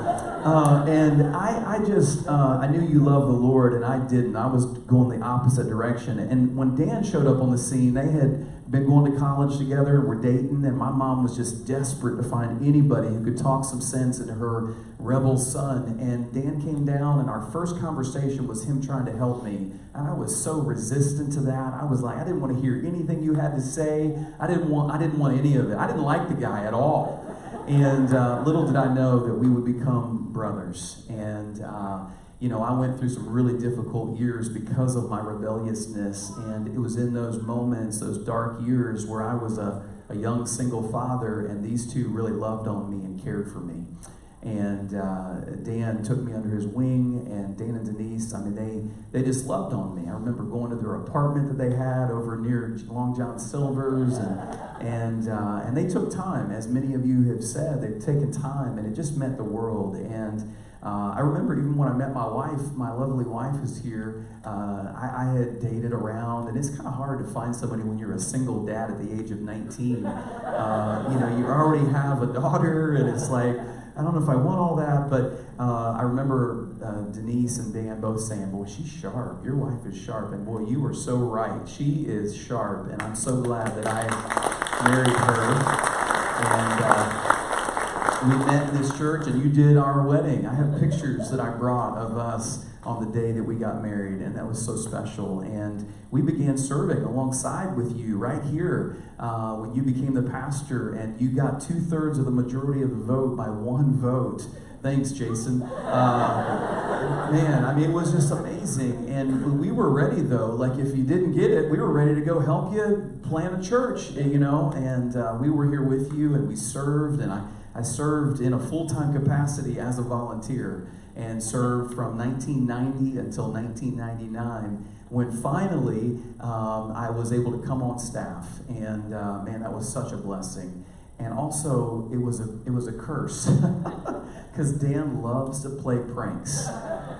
I remember Pat Avery, who was our associate one time, the trumpet. The reason I knew the trumpet is he called Pat Avery up on his intercom, and then he'd blow the trumpet into it. Pat would get so mad. And he just loved to play practical jokes. This used to be a wall. There was no wall there. There was an office back here, and I had my first office, and I was so proud. Had it all decorated, and Dan would come in and rearrange all my stuff. Then there was this altar table or some kind of table that he would push in front of my door. It opened out. I opened the door, and I knew Dan had been there again. And he was always lurking. And we had these metal offering plates, and you put it on top of my door, open the door, and they all fell on my head. That was a good one. And he would always start it, but I would always finish it. I kid you not, there was one time he got my car keys and parked my car back here up against the bushes so the sprinklers would spray all over it and I have to climb through the side door to get in. And I was so mad. I remember changing my son, Cameron, at the time, his diaper back in my office, and this little devil was like, you know, you should wrap that up and put it in Dan's office. And I listened for an entire day. Kathy, you remember this. He searched for the smell. He was looking under his shoes. He was asking Denise, do I smell? He was searching. He pulled his entire desk apart trying to find this smell. Could not find it. And then finally he pulled out the boxes I had written on it. Thanks for the parking job, valet.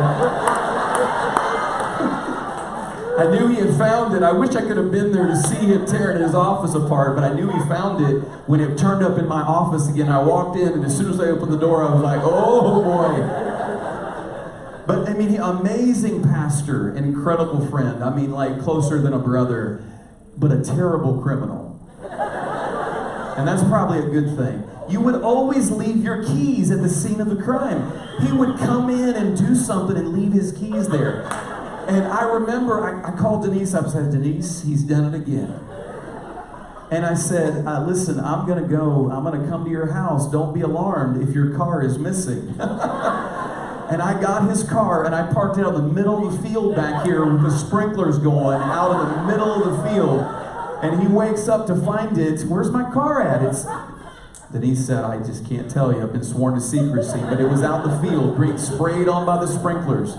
And then he did it again, a second time. We were at camp, and Dan came in and got these onion rings, and he thought it'd be great to stick them in my pillow. And he left his keys right next to the scene of the crime. You're a terrible criminal. And so again, I took his car and I parked it right down by the lake, and the driver's door opened into the lake, and yeah, it was great. But man, we've had so many great memories, and you know, I say that because this is somewhat of a difficult time. It's a bitter moment because I can't imagine Crossroads without you guys. I really can't. And many of you that have come to church here for years, and even those of you that are brand new, it's like, what would this church be without them? And a dynamic duo is a good title because you wouldn't be one without the other. And y'all have served together as a team in incredible ways. And I'm been so blessed to be not just your friend, but like family. And I mean, you've done so many wonderful things. We've heard them sharing testimony tonight. And this could be every person in this room could stand up and say something. And it would be meaningful and special, and it would take us an eternity. But I just want to say on behalf of so many that you are deeply loved, and you're going to be sorely missed from this place. And recently I brought my friend Jason, who's here, and he's like a brother to me, but a son in the faith. And I brought him here recently to meet Dan, and I said, Dan was my spiritual father, and like I've been a spiritual father to you. And Dan didn't like it when I said, meet your grandpa.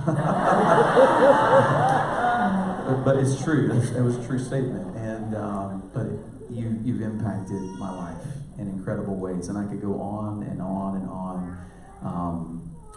Man, I love you dearly, and so appreciate you guys. And I know it's past your bedtime, and I know you're probably really tired, but I know really blessed, and it's very emotional. And I just want to thank you from the bottom of my heart, you know, for the impact you've made in my life and my family's life. And my wife and I are together because of you guys, and almost 30 years now.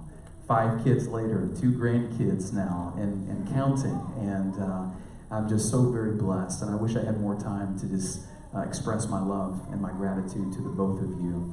But I just want to end with saying, take your medicine and trust in God.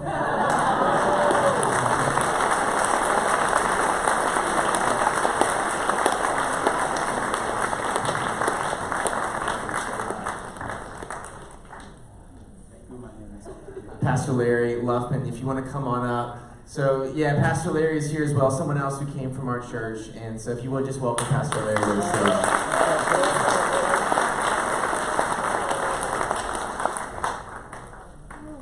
Well, it feels good to be up here. It does. Brings back a lot of good memories.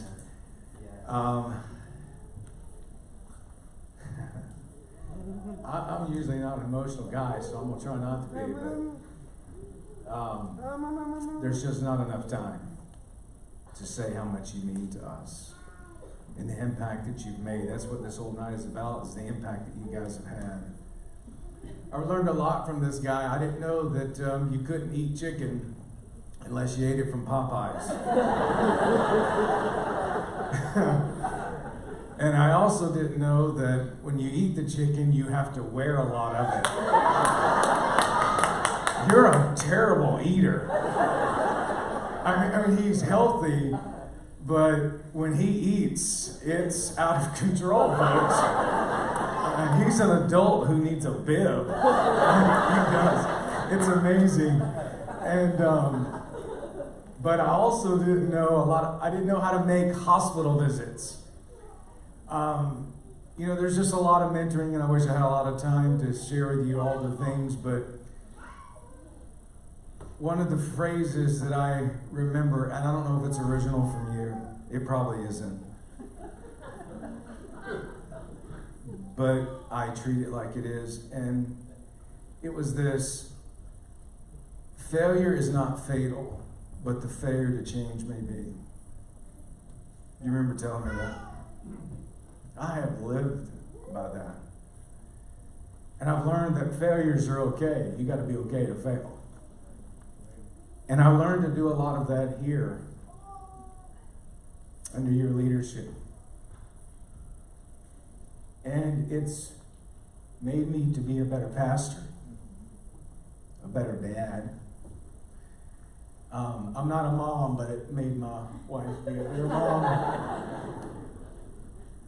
But, man, I've just tried to live that, because that's really all of us. We all have failures in our life. We have a great God who loves us and sees past that and sees our potential and sees what good is in us through Him and does something amazing through us because of Him. And I learned that from you. I learned how to study the Bible. I went to 4 years of college and thought I knew something until I came here and got your red pen on my messages. Do you remember that? Holy Moses. I'm like, this one's a banger, man. This one's good. This is going to be awesome. Nope. You better go back and work on that one a while. So I did. And you would put a lot of notes and stuff on there, and I'm like, I'm just going to use those. Let's see him read that up. Yeah, read that up, buddy. Hospital visits. I think, Scott, what I realized is that Dan did a lot of stuff with everyone. He just repeated it in the decade that he was in. Dr. Proctor stuff. Do you remember me in the elevators and talking about, we're so glad we had those surgeries that we performed because we had to pay for the brand new car and the new house we just got on the beach? And then you said, you know, all they had to do was rub tangerines on their knees. and they didn't need surgery. Do you remember this? No. I'm just making up stuff. You're making up stuff. Anything that sticks, see, if it stuck to the wall, he ran with it. And people would be like, tangerines really work? And we just walk off. Yeah. Being in the elevators and banging on the doors, and as soon as they open, just walk out. And people wouldn't get in them. They wouldn't get in the elevator. I still do that stuff today. I need help. Kathy, you still do counseling?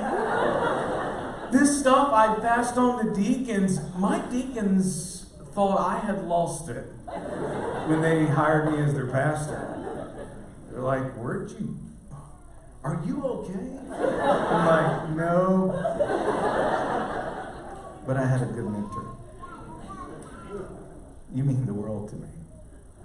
And I love you so much. I wish I had another one of your honey buns the size of my head. I could eat one of those right now. We've taken in so many victuals at your house. I grew of an affinity for teaching my kids silly songs because of you. Used to sing silly songs to my kids. I thought they were so stupid and corny. And then I left here driving 9 hours and I started singing them. And we have college students of our house because my daughter plays soccer for college anyway. They'll come over our house and hang out, and she's like, Dad, sing that song from their childhood that used to sing to your boys. I'm an acorn small and round. I'm a nut. You're definitely a nut. So many things like that, Dan, of how you've impacted my life, how to study the Word, and from you both, how to care for people and love people. I have some of the quirks that you have now. I'm wanting to twist my hand like this now because of you. It's weird. Stop it. It's creepy. Melissa knows this is true. But to care for people. I didn't know how to do that out of college. I thought I did. But I didn't know. I didn't know that at the time, it's you that matter. It's the people. It always has been. People are the ministry. I learned that here at Crossroads. And so for you that are here, you are so blessed and lucky. You just don't find Crossroads across the country. And we've been in a lot of churches. We've had the privilege of speaking in a lot of places. What you have here is rare and has been. 35 years, unbelievable. Yes, praise God for that. Amen. Right.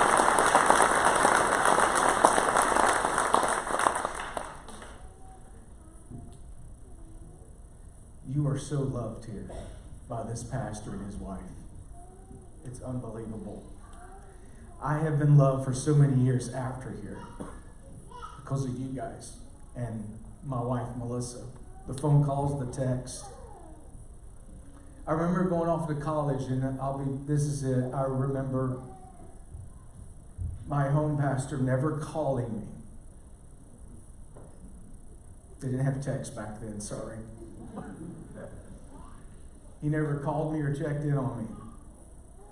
It was the church I grew up in that hurt a little bit. And I was determined to never repeat that. That when people leave the church and they're sent out from the church, Clayton, you mentioned this, sent out from the church, And when people leave the church and they're going out and they're either going to college or they're going wherever, love them when they're gone. You did that for me. Even when I've been gone. Hey man, how are you doing? It would be fitting to talk about not only just the things in the past, but I'm so thankful for the future that you're going to have. I wish you'd have started that 12 years ago. Help for hurting pastors. What a great ministry. I have no idea where that's going to go, but that is a ministry that has been needed. And I can speak from that, from walking through it. And being the lead pastor in a tough place. Man, you need somebody to come alongside of you and help you. You've been that friend to me. And I love you for it. Thank you so much.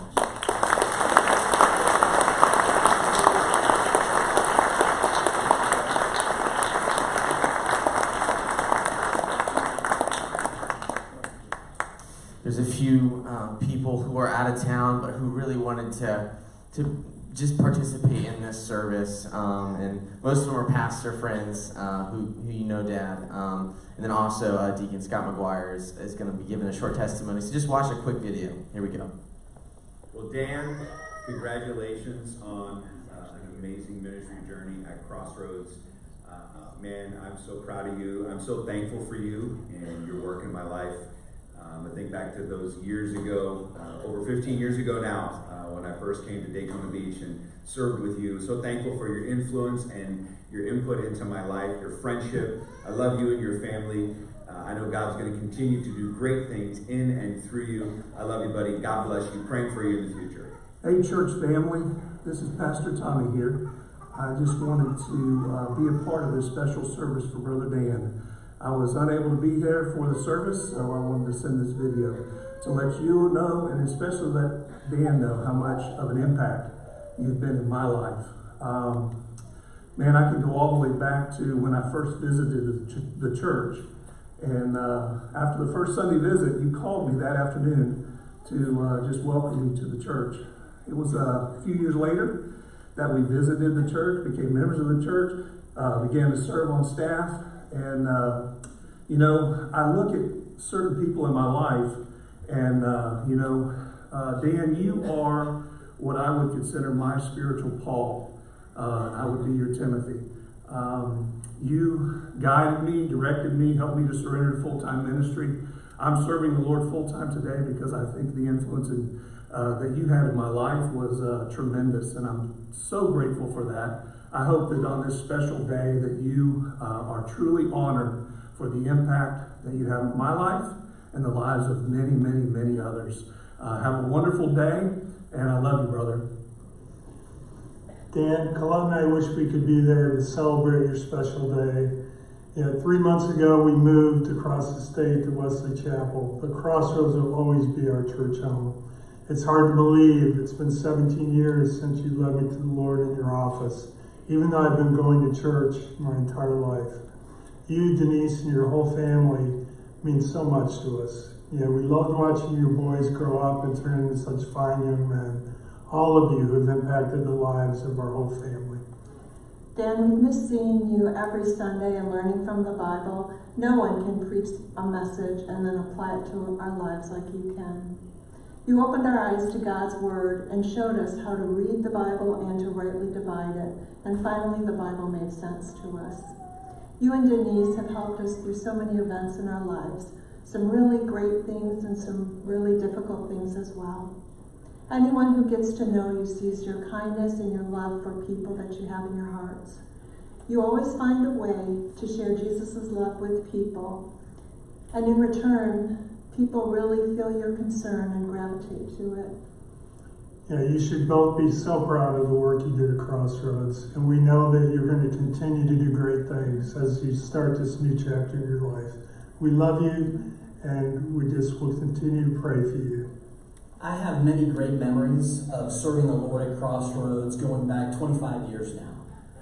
But I recall Brother Dan encouraging me to take a life-changing trip to Syria, where I would teach in a conference with 5 Syrian churches.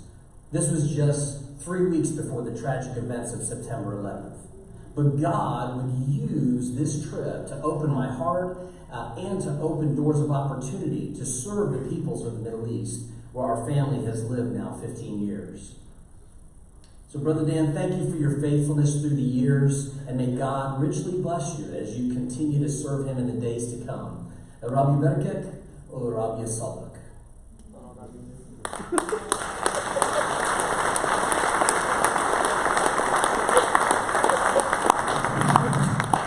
I just remembered Todd Adams ended up being able to be here. Pastor Todd, is that right? Are you here? There he is. Could you stand up, Pastor Todd? And yeah, it's great to have you here. Thanks for coming.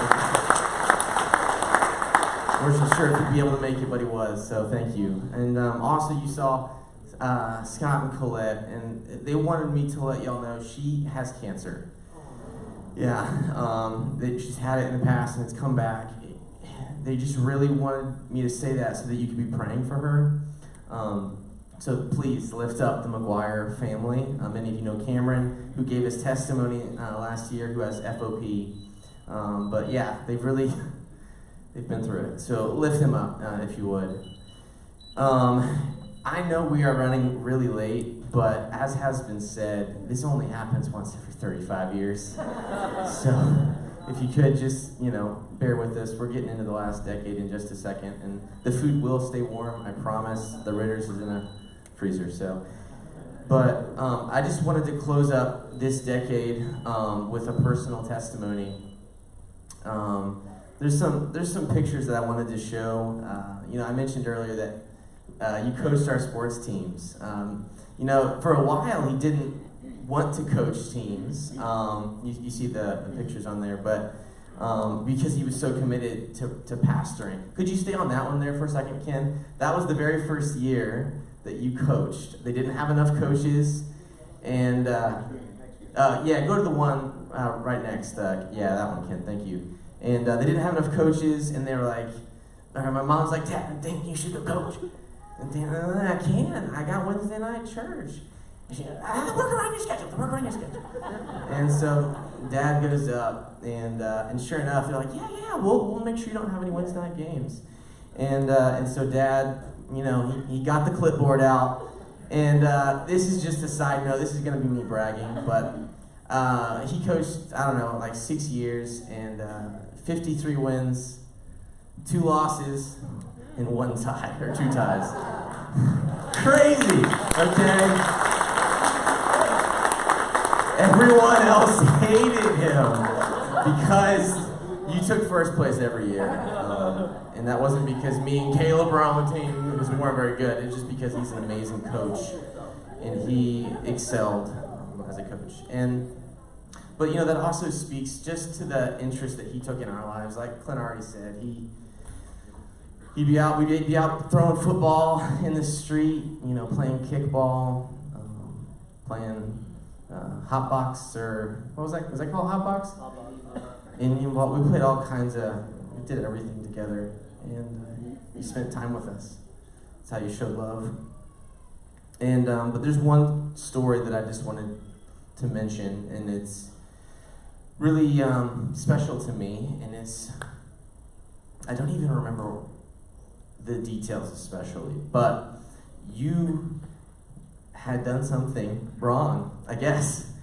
And I remember being in the car, and you said, son, I need to talk to you for a second. And usually that means, oh boy, I'm about to get it, here we go.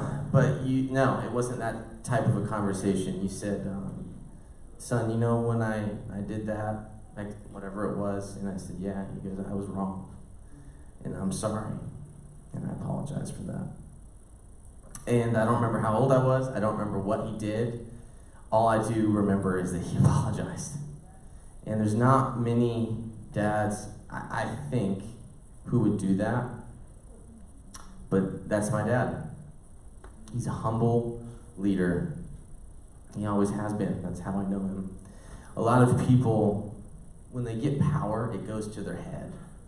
Barney Fife. And they lord it over people. And of course, Jesus said that that's not how my disciples will be known. And that's not who my dad was. He was a humble leader. He never let the power go to his head. He knew, he's changed, he's grown through the years, but when he believed something was right, he stuck to it. And if he felt that he had violated his own code of right and wrong, he manned up and he admitted it and he asked for forgiveness. And Dad, there's no one I respect more than you. And Mom, all of that is true for you too.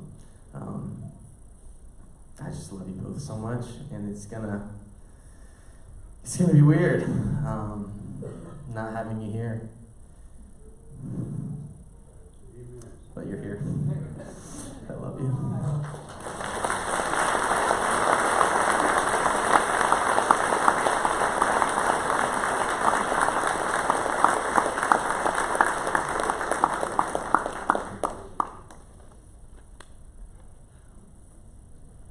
That is the end of the 2000s, ladies and gentlemen. My brother is going to be leading us through the 2010s, so if you would give it up for Caleb.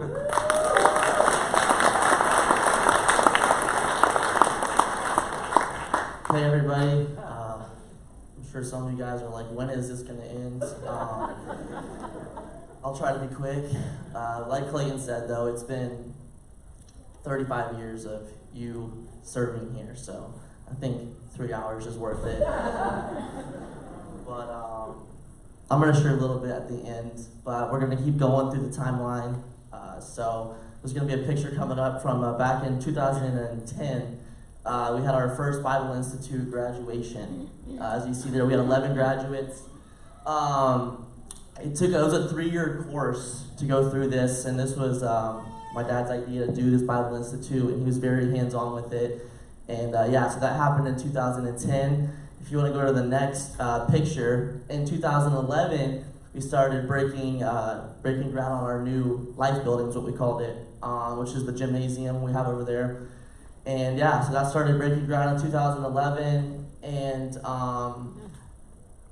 there's been so much ministry that's happened in that building. And I think that's one thing about you and Mom is you haven't been complacent. You always wanted to grow the ministry to reach people.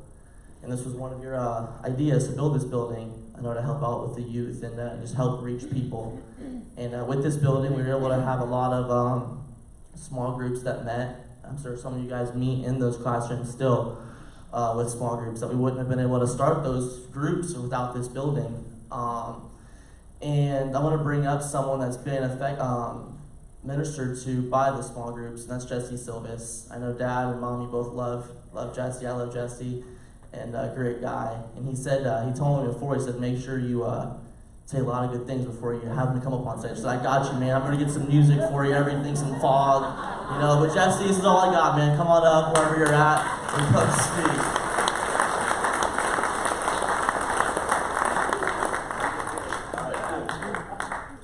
I'll get you that money later.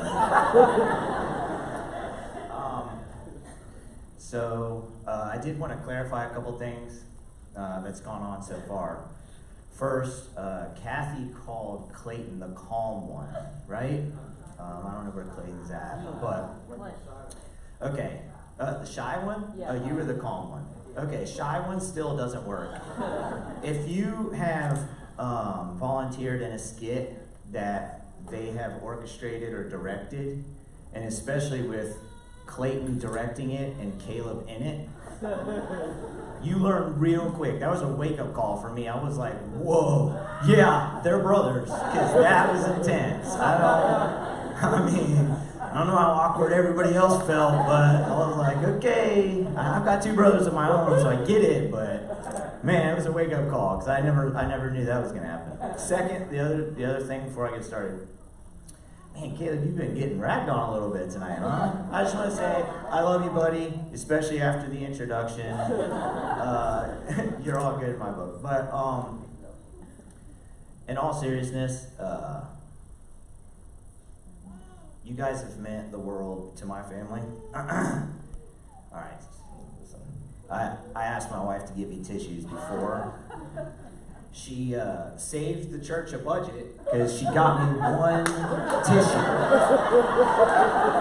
I said, give me some tissues, you know this is going to be hard. And she comes back with this and asks if I might need more. I said, well, yeah, if I have more than one sneeze, I might need more. But she did win the game, so I am a trophy husband now, just so she knows. And she only knew the cream thing because I just told her this week about it, so that's on me. Guys, sorry, I cost you the win. But in all seriousness, anybody that's heard me teach too often would probably be able to tell you who my favorite characters of the Bible are. And it's Aquila and Priscilla. Because of the example of marriage that they give. They're never mentioned in the Bible ever without the other. They're always mentioned together. Their names are flipped in order. The order is flipped, which I'm a firm believer in there's nothing accidental about the Bible. And what has always been a picture to me, not only in what Paul has always said about them and what they've done and how their ministry impacted Paul, but it shows that they were the one flesh that the Bible talks about. And nobody is a better example of Aquila and Priscilla to me than you two. Sorry. No, I'm not really that sorry. But the two of you, when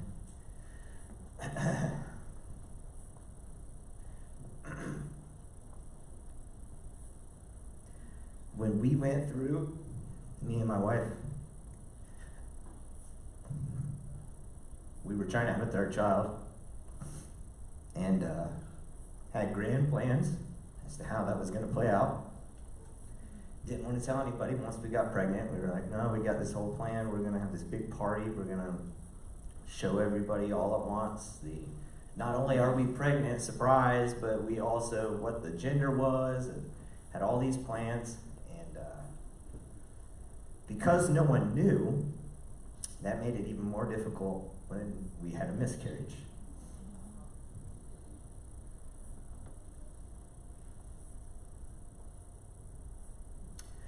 I had already waited about 7 years for that child, and I didn't know what to do.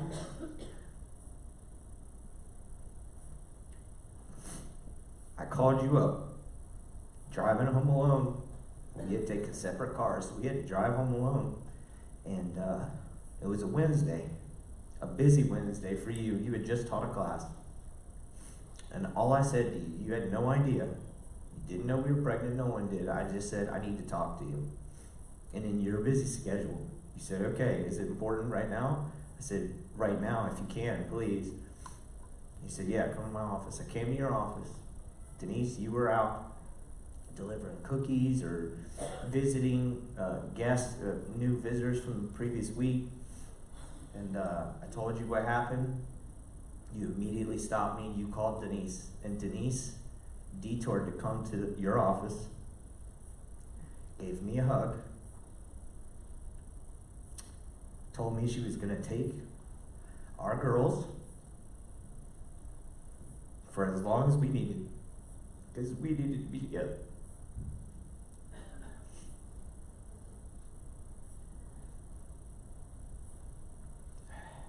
Y'all have counseled us when we've had some issues. I can't even imagine what impact you've had on our marriage, what it would be. Y'all gave us the courage to go forward, to try again. We have my beautiful boy, Jesse, because of it. Dan, you in particular, we came to this church in 2007. My wife wanted to. I was already saved, but I was not living that way. Neither of us was. She joined the church as a member a couple years later. Wanted me to, but I had bad experiences. I had dealt with church. I didn't like church people. I didn't like Pastor's first sermon after some of the stuff I had gone through. And I drug my feet until, of course, I was in one of the lowest moments of my life personally, dealing with things that I couldn't even get through. I couldn't even share with my wife. I didn't feel. I was just dealing with things that was a problem. And I finally decided to come to one of the membership meetings. They did their whole hoopla. I was like, okay, whatever. They said you're gonna be paired up with one of the 3 pastors and have a one-on-one meeting with them at some point. You could recommend one. I had never talked to you once. This is 6 years later, 2013. 6 years after I've been coming almost every Sunday. I've never once spoken to you. And many people have heard me say, I just said I wanted to meet with the head of the snake. That's what. So I said I wanted to meet with Dan. He's the head honcho. I want to meet him. He's gonna have to sit across from me. I gotta get a feel for the guy. And it wasn't a good feeling initially because I'm not a super like sit close to you type of person. And Dan, I sit on his couch and he sits in his chair and pulls his chair knee to knee with me. I'm like, what is this guy doing? Oh boy, I've heard about these churches. Okay. I said, this ain't going well, buddy. We're sitting knee to knee, this is too close. But what I got from you was something I respect most of all in people is authenticity. You were authentic. You were the same guy that I saw on the stage. And every time I've been to your home, you're the same guy there. I've seen you upset while I'm in the back on the video stuff with the other people and they ain't going right and you come in there pretty perturbed. I'm like, okay, well, what my fault is. I'm good, But I've seen you in all sorts of moods. You're the same guy. You always are. There's nothing fake about you. And you're loyal. And you've got this small church pastor mentality and approach to people, even though you manage a large church and a large congregation. When you go out of your way to meet with me, to speak with me, to text with me, anytime I've ever needed it, the man I am today has been impacted by nobody in my life more than you. You are the single most important figure in my life in making me who I am today. And you may be done being my pastor, but you're never going to be done being my friend. And I just look forward to seeing what more God has to do with you. Thank you.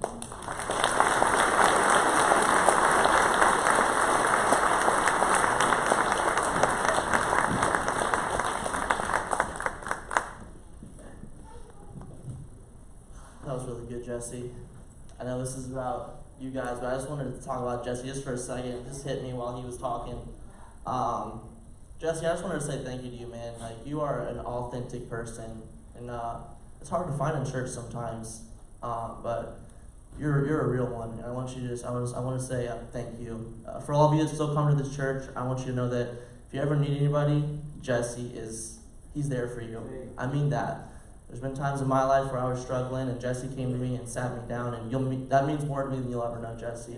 So I just want to say thank you.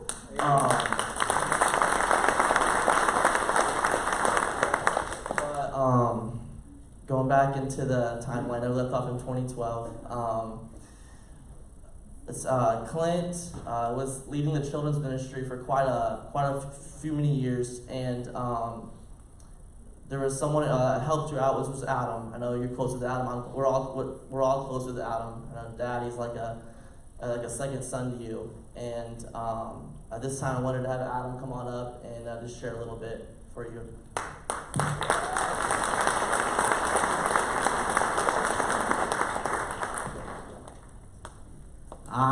Well, I first met Pastor Dan and Miss Denise back in 1998, which is when I was born.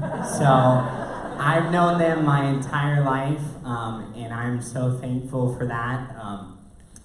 there's so many stories, good stories, bad stories, funny stories, serious stories that I could share. But I just want to start by thanking you guys for the impact and the time that you've shared in my life, from all the way when I was a little kid, being like parents to me, to coming on staff and working underneath you and learning from you as a boss, as a teacher, as a mentor, to now being friends to me and Monica.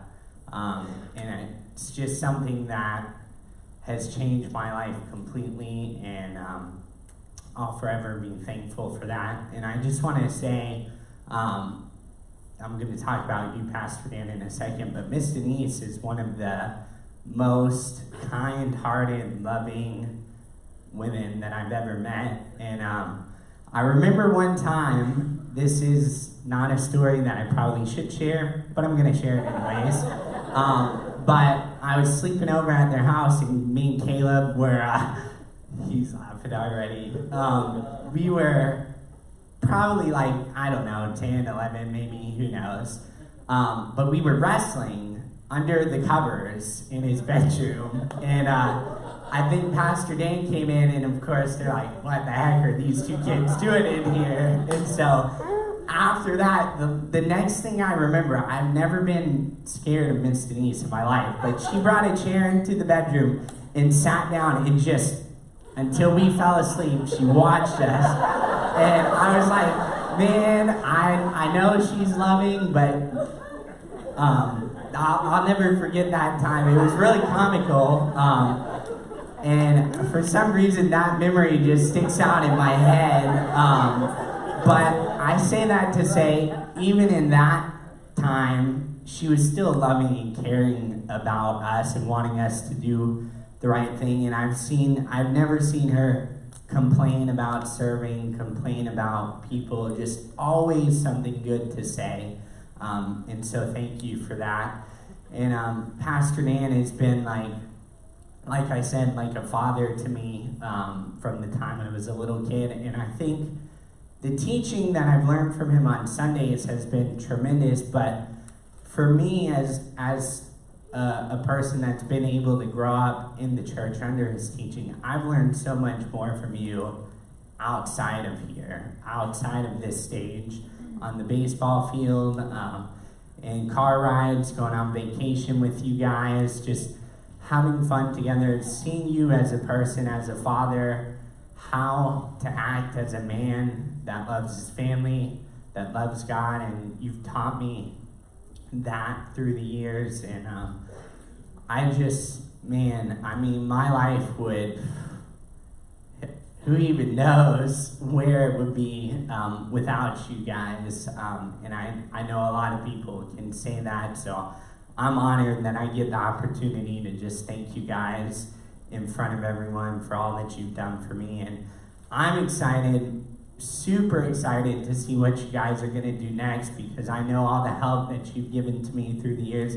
I've been in that office, Jesse, where he pulls that chair up right by the couch. I know what you're saying. And we've had some conversations in there where you've corrected me in love and steered me the right way.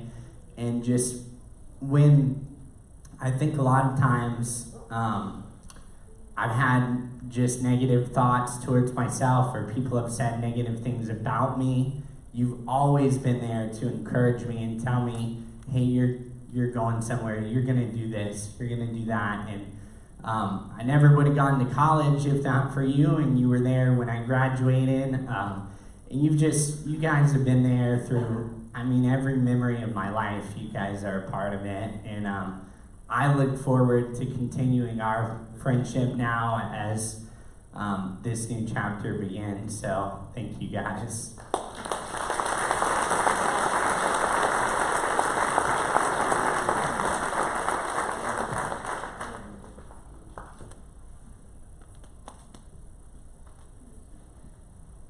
That was a little bit of an embarrassing story, but that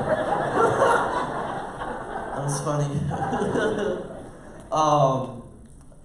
Yeah, so I want to talk about some of my dad's talents that some of you guys might not know, but some of the stories you've heard, yeah, he's a pretty funny person.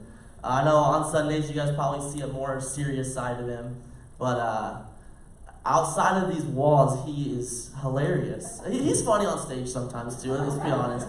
But I think if you have any problems with me, you gotta blame him, okay? Because most of the things that I do, I've got from you. Like the stories that Larry was telling and Scott was telling, I do those same things. Different variations, but I got it from you. But he was very involved with the children's ministry, and he used to do this puppet. We have a picture of it, and the puppet's name was Sailor Sam. And he was really, really good at it. Like, he had this voice. Oh, we have him. All right, let me see. All right. This is Sailor Sam. Yeah. He's a little dirty, but yeah, that's him. But yeah, he would do Sailor Sam for the kids, and all the kids just loved Sailor Sam. He would do it for VBSs and all those things, and the kids loved it, especially Clint. Because I've heard stories, I wasn't alive for this, but I've heard that Clinton didn't know that Dad was Sailor Sam. So, or Kristen, which is my cousin, she didn't know that it was Dad either. That's how good of the voice he did. And Mom, you said that Sailor Sam would be in the drawer and Clint would think he was sleeping. He would say, Mom, why is Sailor Sam sleeping? Oh, he'll wake up eventually. And, but yeah, Dad, I think I have brief memories of you doing it, but I think you kind of phased out of that eventually. Also, some of you guys might not know that before my dad was thinking about becoming a pastor, he thought about going to Hollywood and being an actor. But he decided he didn't want to go that far. He would do ministry as well. I'm just kidding, by the way. That was a joke. Didn't want to go to Hollywood. But I have a little video here of him acting in our skits. Oh, the picture, yeah. He put on some weight back then. That's why he started running miles every day. But no, and that's actually Philip, who is here as well. I wanted to acknowledge you, Philip. If you want to go on stand, I think you're over here somewhere. Where you at, Philip? I know you're here. Did he leave? All right, I guess we went too long for Philip. All right, but he has kids, so he's probably out doing something with them. But yeah, that's Philip right there. He's actually pastoring as well now. But we have a clip I want to play here of my dad and Philip acting in a VBS skit. If you want to go and roll that. Hey, Skipper! How you doing this morning? You're looking mighty fine this morning, Skipper. It's a beautiful day. Can I get anything for you, Skipper? Is everything all right? I'm fine. I'm just close to there. Well, I'm not doing anything, Skipper, so I can just get Skipper.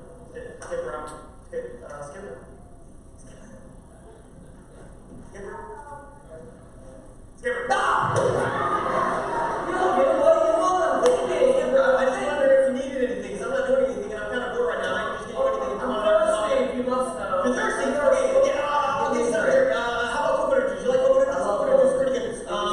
Where's the coconut? Here's the coconut. See this coconut? Skipper, see this coconut right here? I'm going to get this coconut for you. Okay, and here's the hammer right here. And I'll tell you what I'm going to do. I'm going to get the coconut. I'm just going to open it, crack it open, and you can drink the juice out of it. Okay? And here, I'll crack it open.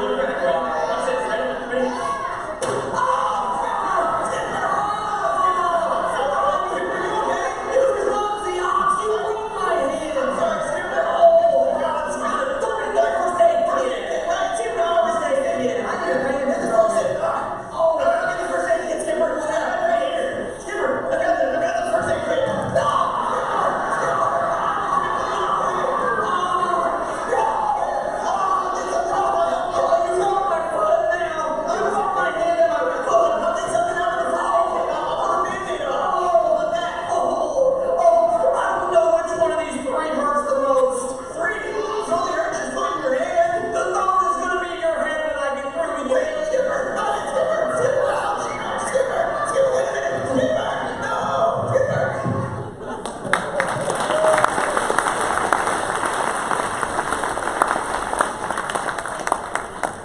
That was good.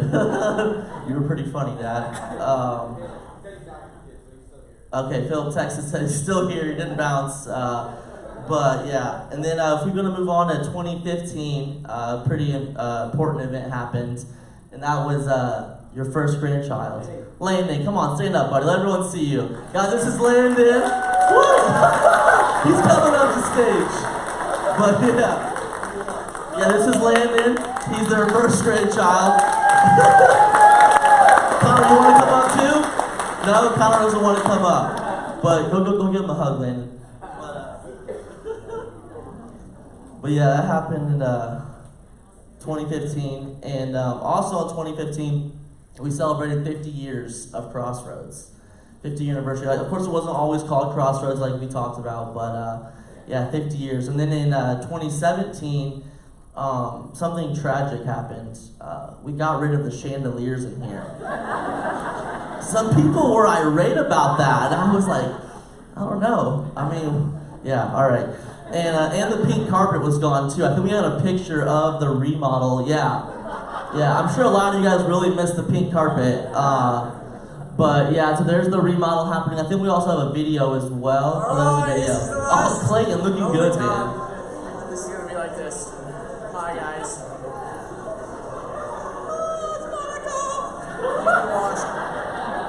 Clayton, I don't know how shy you were in that video.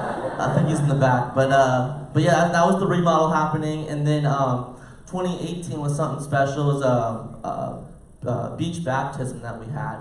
I'm sure some of you were probably in that baptism, but it was the first of those. We've had several since, and that was pretty. I think we have a video for that as well for the beach baptism. So we'll go ahead and play that video. Never seen me with my hair wet. That was funny. But yeah, the beach baptism, and then in 2019 we built the Connection Center, which is amazing, and just like your thought for that was incredible. I don't know, your heart behind it was really to reach people and young families, and yeah, that was amazing. And then in 2020, we remodeled the Kids Worship Center. I'm not sure if some of you have noticed that, but we did do that, and I think a blessing out of your ministry is you've seen a lot of people come through the children's ministry and then have their own kids in the children's ministry, and you're seeing multiple generations from your time spent here. And I'm going to have a couple people come up that grew up in the children's ministry here. The first one's going to be Mandy Layson. So Mandy, if you want to come on up, I know you and my mom had a very close relationship, still do. So I want you to come up and share a few words. Give it up for Mandy. Oh yes, and this is Scott Kirshner's sister. And it's her birthday. If I was clean, I would sing to her, but I'm not gonna trouble you guys with that. Hi there. I think I have goldfish on my dress because my little one, who's 1.5, and my 6-year-old, we've been trying to keep them quiet. So if you've heard anybody, that's us. So as they said, I'm Mandy Layson, Mandy Kirshner. Some of you remember me as. I'm going to stick to this so I don't blubber. I have been coming to Crossroads since I was 4 days old. My dad recently gave me a baby calendar that I'd never seen before. It was a first-year calendar where you have all the stickers and you put all the firsts in there. Well, I was born on a Saturday, and the next Wednesday I was at church. So I've grown up in this church, and I've witnessed firsthand Dan and Denise's ministry here. My earliest memory of Dan and Denise was when I was about 4 or 5 years old. They were serving in the children's ministry and helped out each week in junior church. And junior church was so much fun. My favorite part was the skits. And to this day, I still love acting, and I love to go to Broadway plays. And I've never been to Broadway, but I want to go. But I think that has a lot to do with what I saw as a young child. But the leaders would act out the Bible stories each week and make the Bible story come to life. And I can still remember Dan and Denise in a skit, and Dan was Moses and Denise was Zipporah. I remember her wearing the covering over her head, and I don't know the rest of it, but it was very impactful on my life. Junior church is also where I got saved at the age of 4 by Denise's mom, who led me to the Lord, Miss Freddie. So I'm going to go off script for a second and just say children's ministry is important because I am a product of that, and we have a great need right now in our church for the children's ministry. We need helpers, we need workers, we need people to impact our little ones. So, later, when I was a teenager, I really got a chance to get to know Miss Denise on a more personal level because she was my small group leader in the youth group. We would have fun activities like slumber parties at her house, and I found pictures of that, by the way, and did not bring those. But going out to eat at the Kobe's Japanese Steakhouse, Denise's favorite, and Christmas caroling at the nursing homes.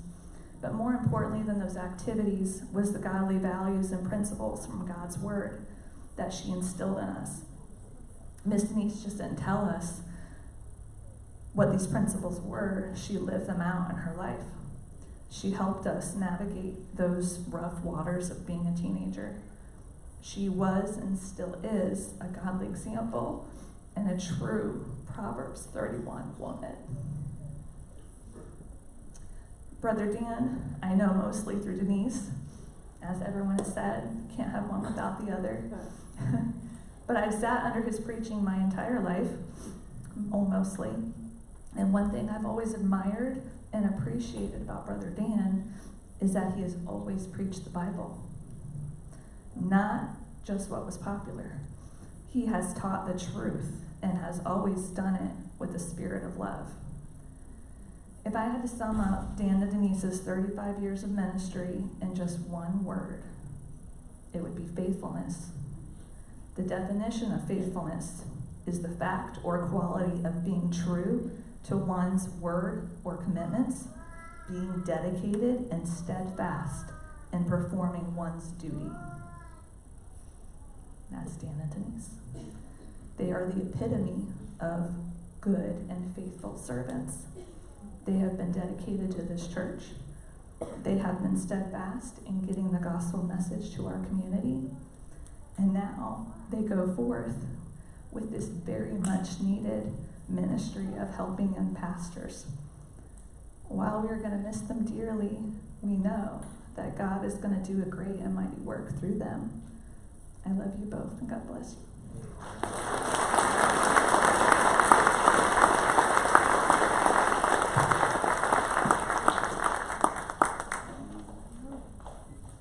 Next, we're going to have Lisa Bringle come up. So, come on up, Lisa.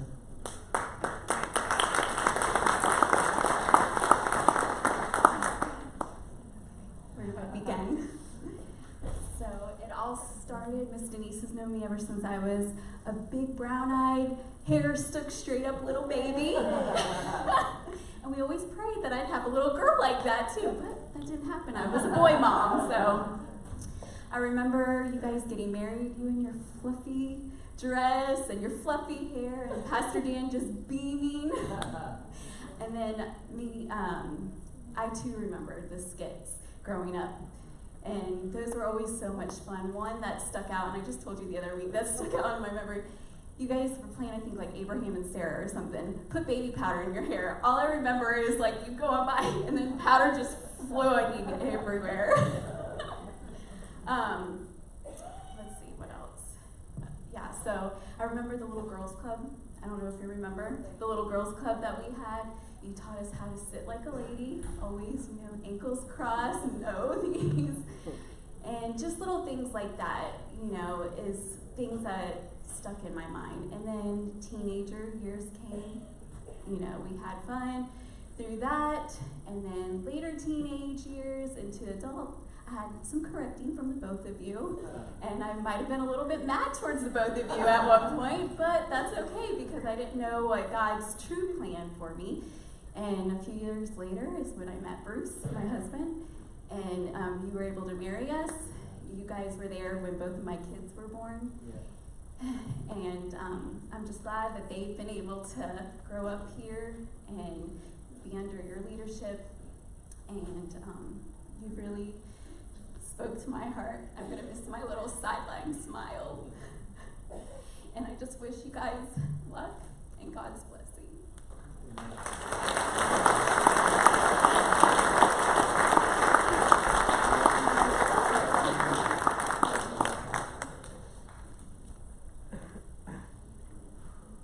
That was good. I want to fast forward to 2020. I'm sure it was a lot of your favorite years, 2020. But it was a really hard time. And a lot of churches didn't make it past 2020. A lot of doors closed. But not this one.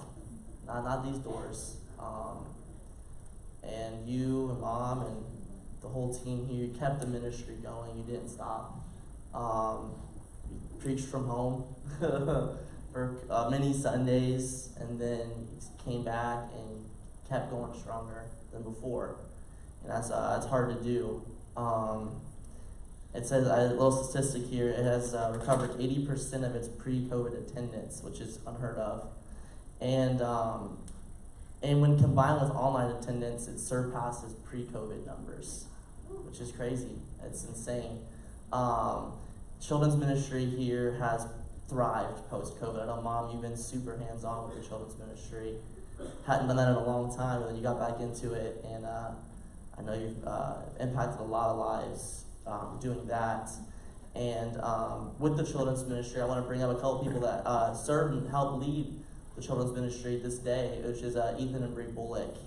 And they're also the ones that came and helped save you guys when you were stranded in your house during the hurricane. So they're some lifesavers. I want to have you guys come up. I know they're really close to both of you, so welcome, Ethan and Bree. Thank you, Caleb. My wife wants me to go first, so I'll go first. Our first time, actually, our friendship was at lunch at Corky Bells in East Palatka, because at that time we were working at a boys group home as house parents at Road Heber Boys Ranch in Palatka. Never would have thought our friendship started over fried gator tail, but it did. First, I want to talk to you, Denise. I have served with you in VBS and in the children's building. One thing that I've known about you is your example is grace under pressure. You were kind, loving, and gracious, but not too far away to handle discipline when it was needed. And I thought that was great, because you wanted to keep the main thing, and that was Jesus Christ. And I've seen that in other areas, whether it's adults or to children, and I really do thank you for that. I also want to thank you, this is where I'm going to get emotional, for stepping in and being the godly, spiritual motherly influence for my wife, Bree. Dan, you asked her to do her testimony about a year ago, and some of you know or may not know, Bree's mother is an addict. And when I actually met Bree when we were dating, her mom was in jail. But you stepped in the place where she needed it.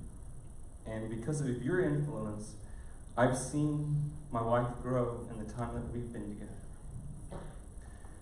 She comes to you now for advice, for help, and for support. Her love for you and seeing you as a mother is really the real reason why we came to check on you guys during Hurricane Ian. You had texted her early that morning and said, we got water in our house. And we never heard back from you again.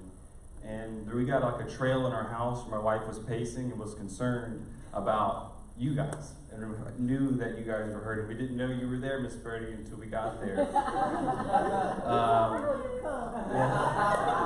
We didn't know you were there. But you know how your wife's supposed to go first? I was making sure that if you remember that day, my wife was wading in the water in front of me. I did that for two reasons. One, whatever was in the water, I was going to let her get her first. But really the main reason is it was her love for you. She wanted to make sure that you were okay. Ian wasn't getting in the way. Yeah, Hurricane Ian wasn't going to stop her because she was out by the window making sure, like, I think the water's receded. But to Dan, your love and desire for the Word of God to me is really infectious. Your desire to rightly divide the Scriptures and to keep it relatable has helped me understand more clearly what the Bible says. I've been to the Bible Institute, and I was able to graduate, and I was in the last graduating class. But your teaching has really helped me to be a better husband, to be a better father, and just a better representative of what Christ is to other people. I've served along with Caleb. We were bunk buddies during a Passion Camp 2 years ago, and I've also served along with Clayton. And your impact of teaching up here has also been going down to your kids, and many people have said that. I just wanted to echo that. Me being able to serve along with them together, they've been a very big impact to myself. Your approach to the Bible has influenced me so much that I want to teach in my own lessons. That's how I teach in my own lessons in our life group for young couples. And when we first started coming here, we were in Jesse and Leah's class, and from them, we've been able to do our own couples class, and we've actually been able to grow another couples class. So your work in Jesse has impacted us, and we're being able to impact others just here in your own church. And I thank you for that, and being able to push us and to be able to influence us and to invest. Our conversations, one thing that you have taught me is to invest in people. People are what matter, and to show them the love of Christ. I want to thank you for being my friend, my mentor, and my pastor. As our pastor, I thank you for these past couple weeks where you've been open to us and explaining to us as a church what we need to do and what we need to look for. In so many words, you have told us that right now, grace is the reset button. And for us as a church, it's time for us to push the button. Hey, good man. Hey.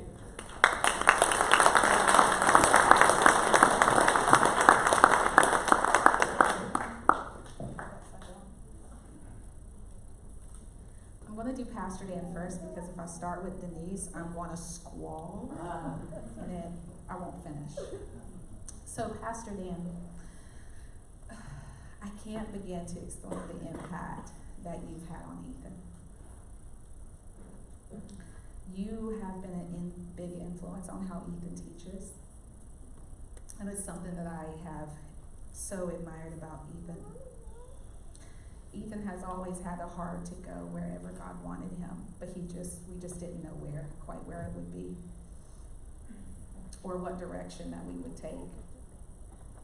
While we worked at Road Heaver Boys Ranch, we were desperately, and I do mean desperately, looking and searching for a church that we could be fed spiritually.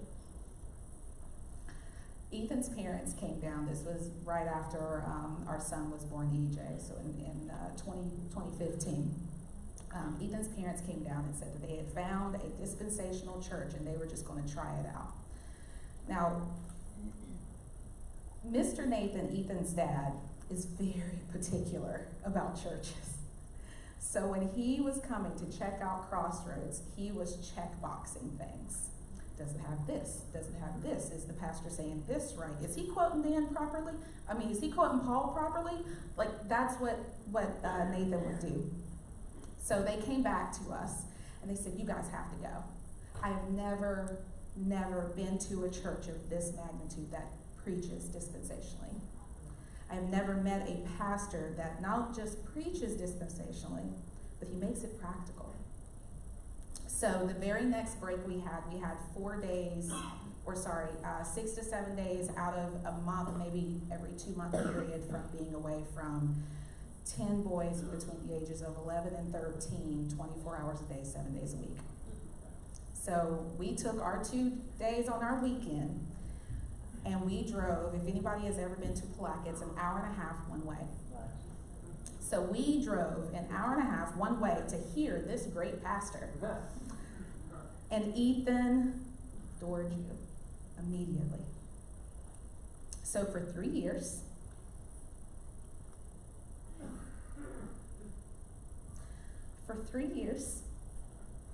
we drove 3 hours, there and back, in any service we could be at. And every time on the drive back home, Ethan would say, when God releases us, I want to move our family to Daytona. I want to mentor under Dan. So in 2018, we finally done that. And Ethan, he takes serious who we serve under, who his family serves under. And he takes serious who is teaching us. You have been the influence for Ethan's love for God's direction. And the reason he wants to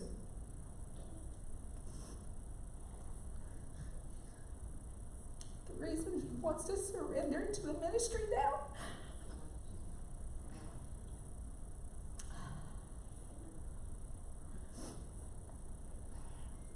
And Miss Denise, there's a quote from Abraham Lincoln that says, "No man, or in my case, woman, there is no man is poor who has a godly mother." I can't quite remember when, but Dan went over a sermon on spiritual parents.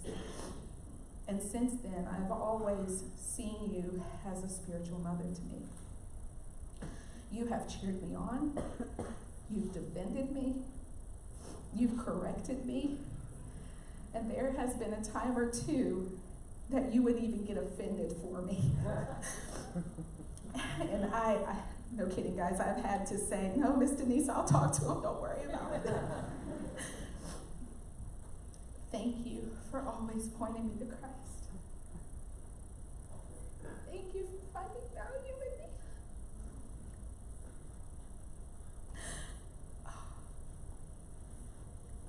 me. Because of my walk with Christ beside you, I found the example of what joy and what Ethan says grace under pressure looks like. Thank you for loving me and for loving my babies. And as someone who didn't have a mother, it was always important for me to protect my children. So to open my children to you was one of privilege, an honor that I never regretted.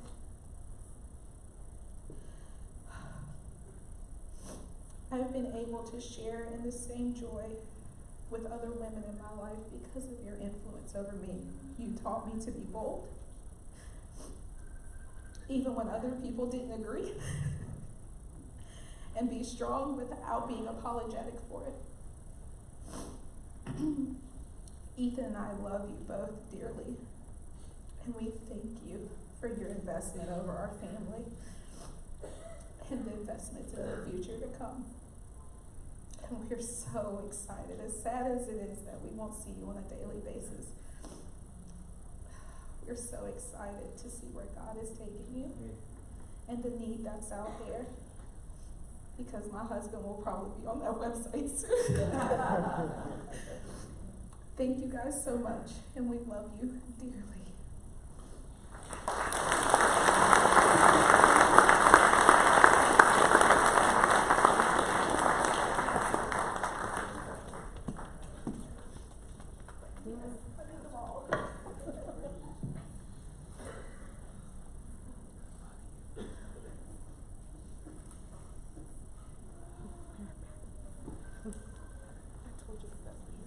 All right, we're almost done. Hopefully not too many more tears. Good tears though. 2021 was when Clayton and Elena got married. I'm not sure, I don't have a picture of that, but then 2022 was your third grandchild that was born. Oh, we got Cyrus up there, all right, good. Yeah, Cyrus.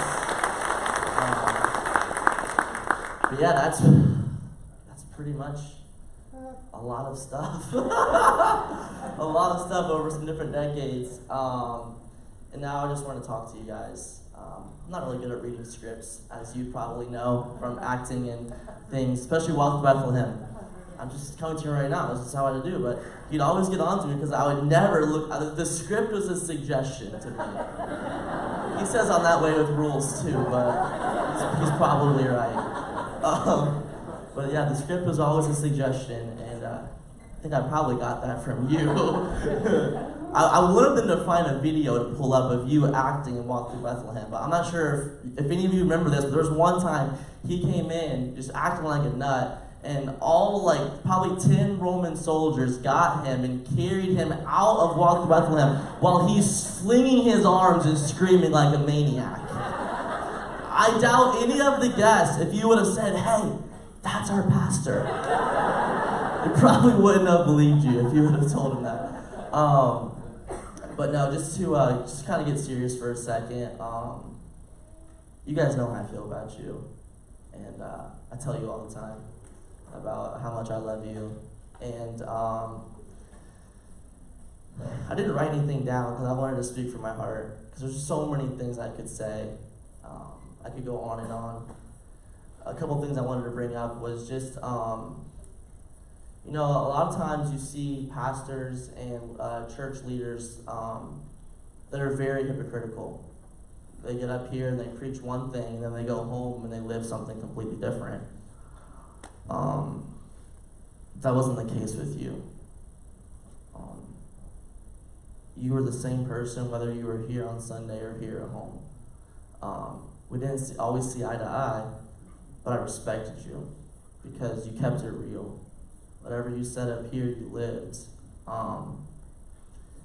And there's not a lot of pastors you can say that about. There's not. And I just want you guys to know, being a pastor, it's a really difficult thing. And there's a reason why most pastors don't last more than 5-10 years. You live in a glass house. Everyone's looking at you. Everyone's eyes are on you all the time. It's a hard life. And I don't know if most people would want to go through that life.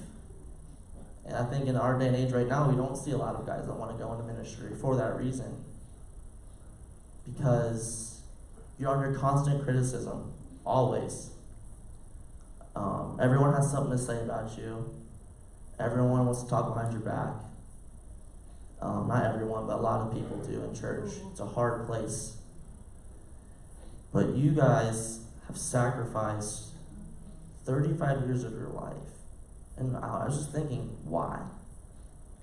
Why would someone want to spend 35 years of their life doing what they've done?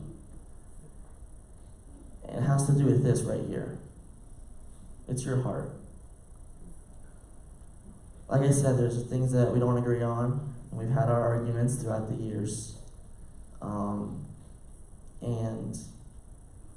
But there's one thing I've always seen in you and Mom, and it's a big heart for people.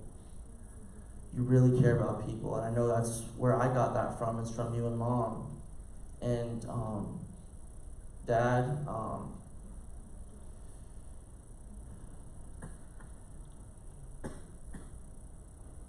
know you really care about people's souls.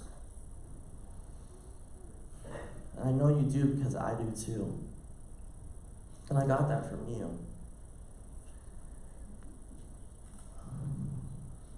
You get up here every week and I know you have a pure heart. I know you really care. And there's not a lot of people I can say that about. But you really care about people. And you really want people to know Jesus. That's all you want. I know that. Because I see that in you. Whether we're at church, whether we're anywhere, you've instilled that in me.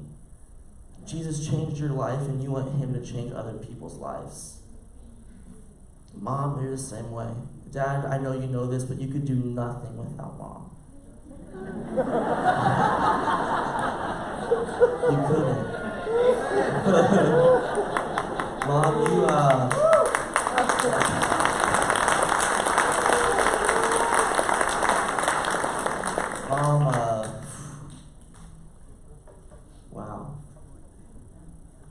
I don't know where I'd be without you. I wouldn't be here, because I wouldn't be born, first of all. No, no, for real. I really wouldn't be here without you. It's been crazy 23 years. I've been through a lot of ups and downs, but you guys have always been there for me no matter what. I've made a lot of stupid decisions, done a lot of stupid things, but you've always been there for me. You've never condemned me or judged me. Even when I probably deserved it, you were there for me and you cared about me. And I've always told you guys that you're two of my best friends, and I really mean that. Friends come and go. Sadly, I know all of us would want all of our friends to be here for life, but family is something that means more to me than anything. My parents, my brothers, my sister-in-laws, my nephews. You guys are everything to me, and I just want to say, church, you're really lucky. Like, you guys are really lucky that I've had my dad as your pastor for 35 years. I mean that. I don't think you know how lucky you are, but you're about to find out, I promise you. I promise you. Because not many guys could go through what my dad has gone through. Trust me, I've seen it firsthand. But that's pretty much all I had to say. I love you guys.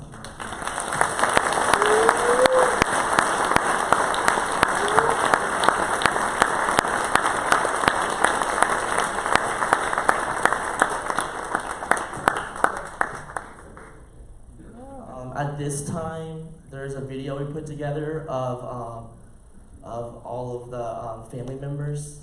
We made a video for you, just them telling you how much they love you and everything. So we're gonna play that video right now. Dan and Denise, I know that you're facing today with a lot of mixed emotions. I know on one hand you're sad because you're leaving the people that you have loved and ministered to for 35 years. But I also know that you're excited about what the Lord has for you in the future. And so I just wanted to take a minute, Nancy and I did, and we just wanted to say thank you for your faithfulness. You don't stay somewhere for 35 years because there haven't been any problems. You stay that long because you've been willing to work through the problems. You've been there during the good times and the hard times, and I just wanted to say thank you for that. You've set a wonderful example for what it means to be a pastor. You have preached the Word of God faithfully. You have rightly divided the Word of truth, and we just wanted to say thank you for your example. Denise, from one pastor's wife to another, you know very well what it is to serve other people. And you give of your husband, you give of your time, you give of your family to be a servant. And it's a great privilege. And you have done such a wonderful, you have set a wonderful example of what it is to be a good pastor's wife. Amen. And we're just so proud of you guys. We're excited for you, but we know that you'll miss your people. And that is just part of it. And God will give you the grace that you need in these days ahead. We love you all, and we're so proud of you. God bless you. God bless you. We love you. Dan came to work with me on my staff when he was still in his senior year at college. And when he graduated, he came on staff full time. He was a tremendous help. Wrote all of my Sunday school material. Denise was a tremendous help to our music program, playing the organ for the services and for the choir. After I resigned the church, Dan was called as pastor, and let me say he's done a tremendous job, growing the congregation, adding on 3 new buildings. He's been at Crossroads much longer than most pastors stay at a particular church. His faithfulness to the flock, God speaks volumes. Linda and I are excited to see what God has in store for them. They know that they will do it to the very best of their abilities, and we wish them God's speed and God's blessings and want them to know we love them both. God bless you. Hi, Dan and Denise. I've known both of you a really long time now. I've known Denise my whole life because she's my big sister. And I can still remember the first time that I met Dan. I was about 6 years old, and it was some sort of Halloween costume party of sorts. And I still don't know exactly what Dan was dressed up as, but in my 6-year-old mind, he looked like Bert from Mary Poppins. So I still have that memory. But anyways, I'm really excited for you guys, and I'm excited to see what this next chapter has in store for you. I wish you all the best. I love you lots, and I'm looking forward to seeing you here very soon. Bye-bye. Hi, I'm Freddie. I'm Denise's mother, Dan's mother-in-law. After a year and a half of marriage, Dan and I decided that we would like to have a child. So we asked God to send us a child, and that one day that she would be used in His service. So on April the 10th at 11:56 in 1965, that baby was born. And she was a little scary at first, but little did I know that later on she would be one of my best friends. She would be a tremendous mother, a wonderful cook, and a fabulous wife for her husband. And later she would be a pastor's wife. When we dedicated her to God, we also asked God to give her a godly husband when she grew up. One that would love her, protect her, provide for her, and if God blessed her with children, that he would be a godly father. And I'm so thankful and honored that God blessed us with Dan, and that he has been the great father and the great grandfather, and more than I could ever ask for. Hi, I'm Angela, Denise's sister, and I just want to share a few thoughts about Denise and Dan for a little bit. I'm coming in at the perspective, as most of you know, that Denise and I were, of course, preacher's kids. And with that being said, there was a lot of times that back in the day, your family in a preacher's home would always kind of take the back seat. And I just want to kind of focus on Dan a little bit in regards to that. If you guys know us for any amount of time, our family's pretty active, and we like to have a good time. We're together for most holidays, birthdays, functions, and things like that. And I have to say that no matter what we were doing, Dan was always present. He was always there with the boys, he was there with my sister, and now that he's got the grandkids, the phone isn't distracting him. He's always present. He's been an amazing father, he's been an amazing dad, and an amazing grandfather. And of course, Denise has been an amazing preacher's wife. She's always been there to support Dan. Like my mom said, she's an amazing cook. The running joke in the house is if Aunt Dee cooks it, my kids will eat anything that Aunt Dee makes. We sometimes have to fib on holidays saying that Aunt Dee made it, because if I make it, there's something wrong with it. They love Aunt Dee's chicken wings, they love her boneless wings, they love everything that she makes. I just want to say thank you to both of you for the example you've been to myself, I think to others, especially to my children, for the amazing mother that you are, for the amazing father figure, and husband and grandfather to these boys. And sometimes that's not easy to do when you're in the ministry. A lot of people think that, you know, the church family should come first, and you've always made it a priority. No matter what, you could do both. You made your church family a priority, but you always had Denise there first, and those boys, and of course these grandkids. And I just want to say thank you for that, and I wish you the best. I'm excited to see what God has for you guys in the years to come. He's definitely not done with you yet. Hello. For those of you that don't know me, I am Sean, the nephew of Uncle Dan and Aunt Denise. Just want to send over a video. You know, with the church being the family my whole life, I've obviously had some great memories, whether it's growing up in Awana, the countless services that I've gone to, and then also seeing a couple of my cousins married at the church. So had some great memories I'll forever cherish, and really just want to send over my thanks and appreciation.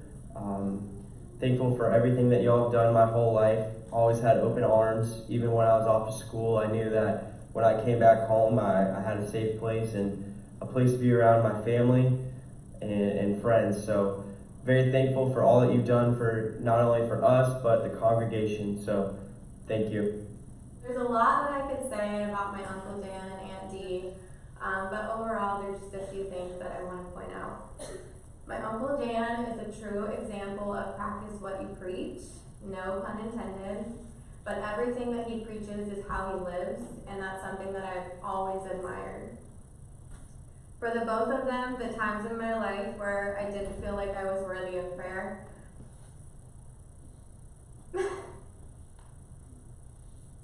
you both continue to pray for me. Thank you for giving me the gift of my cousins and the best friends that I have in them. Thank you for loving me and making me feel like more than just your niece, but oftentimes a daughter. Overall, I just want to say thank you for giving me the gift of being present in my life. There's really not many memories that I have as a kid when we weren't together, and now that I'm an adult, not much has changed. Life has not always been easy, but anytime any of us has ever gone through something, all of us are there to support one another.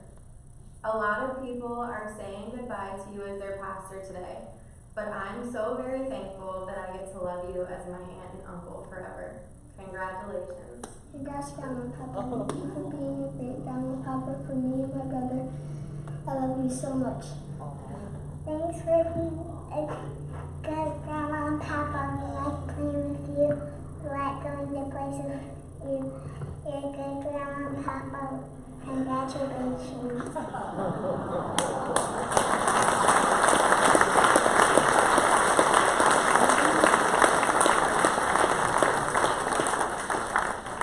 All right, well, we're going to wrap this up, and we know we went long.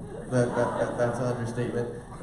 We apologize if the food's not as hot as we hoped it would be. It's been warmer, I promise. Clayton said we're going to leave everybody with a bad taste in their mouth. No pun intended. And if my dad put this together, we would have been out on time, I promise. I promise you that. But we want to end with this. We would like for you guys to stand up. If you, not yet. No. Have a seat. If we ask, if you would answer yes to the questions that we're going to ask, if it applies to you, we would like for you to stand up. There's going to be 10 questions. We're going to rotate through them. And this is just meant to show you, Mom and Dad, the impact that you've had on everybody in this room. We hope this kind of brings it home. So, number one, I don't know if anybody will stand up for this one, but I guess we have had a few people that would answer yes to this just from the testimonies. Number one, if you've been here for Pastor Dan's entire ministry from when he first came in as pastor, would you stand up? Check it out. All right. Very, very cool. Clayton, you can take number two.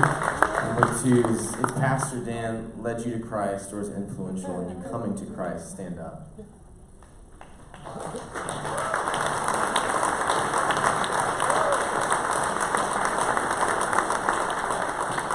Next question is, if Pastor Dan officiated your wedding, stand up.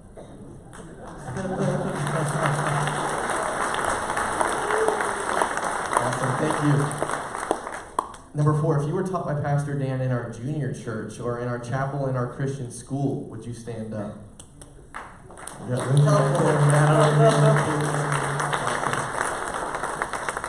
If you were in one of Pastor Dan's Bible Institute classes, stand up.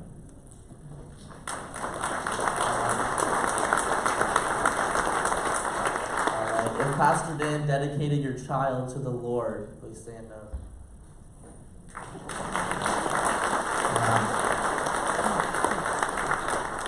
If Pastor Dan baptized you, please stand up.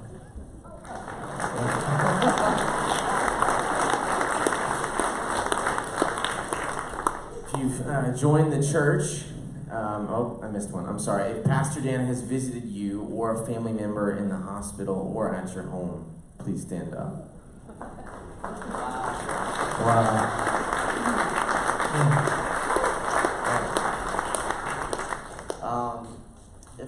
If you have joined the church in the past 10 years, stand up. Oh, wow, okay, check it out. All right, finally, last but not least, if Pastor Dan's sermons have brought you closer to our Savior Jesus Christ, would you please stand up? And would you guys all give him a round of applause, please?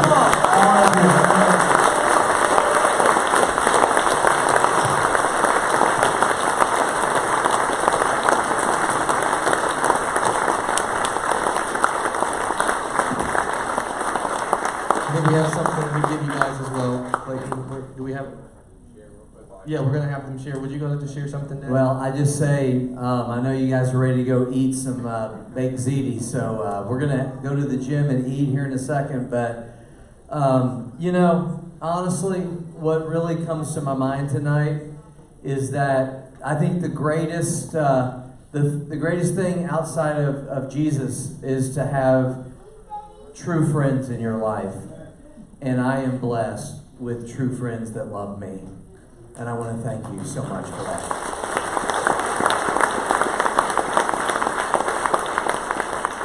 And I would say, you know, so many times you go to a funeral and things are said nice about that person, but it's never said while they're still alive, you know? And so I'm glad that tonight, even though it's our last night here, the influence that Dan's had on your life, that he's able to hear that now. Because that is something that we will carry with us for the rest of our life. And you know, we love all of you and count it a privilege that we have been here this many long years. Doesn't seem like that long, but it has been. All right, y'all can stay right here. I think Clayton might be on the hunt for the gifts that we had for you guys. I'm not sure where they got placed. But we have a plaque for you that we want to give you, and we also have a Bible for each of you. Oh, there's the picture of the plaque. Presented Pastor and Miss Denise, a recognition of 35 years of blessed ministry at Crossroads. We love you and are forever grateful.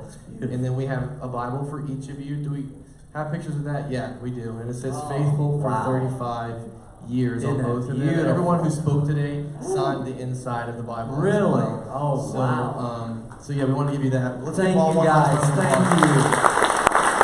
Thank you so much. Thank you. Thank you guys. We are going to be in the gym, of course, hanging out, so we look forward to talking to you guys. Yeah, you guys go ahead and head out. If you're serving food, if you could head that way. Listen, this is going to go quickly because we have like 6 serving tables. So please come and join us for baked ziti, spaghetti. There's also a photo booth next door. You'll see that lined up so you can take a picture, and it has at the bottom of a photo strip, it'll print it out for you, and you'll be able to take that home today. So yeah, we're going to pray for this food, and then we'll be dismissed. So let's pray. Lord, thank you so much for this service. We thank you for the 35 years of ministry.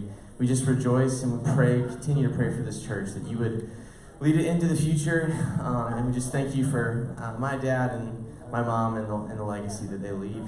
So we love you, God, and we give you glory for it all. It's in Jesus' name we pray. Amen. Thank you all for coming. Appreciate it.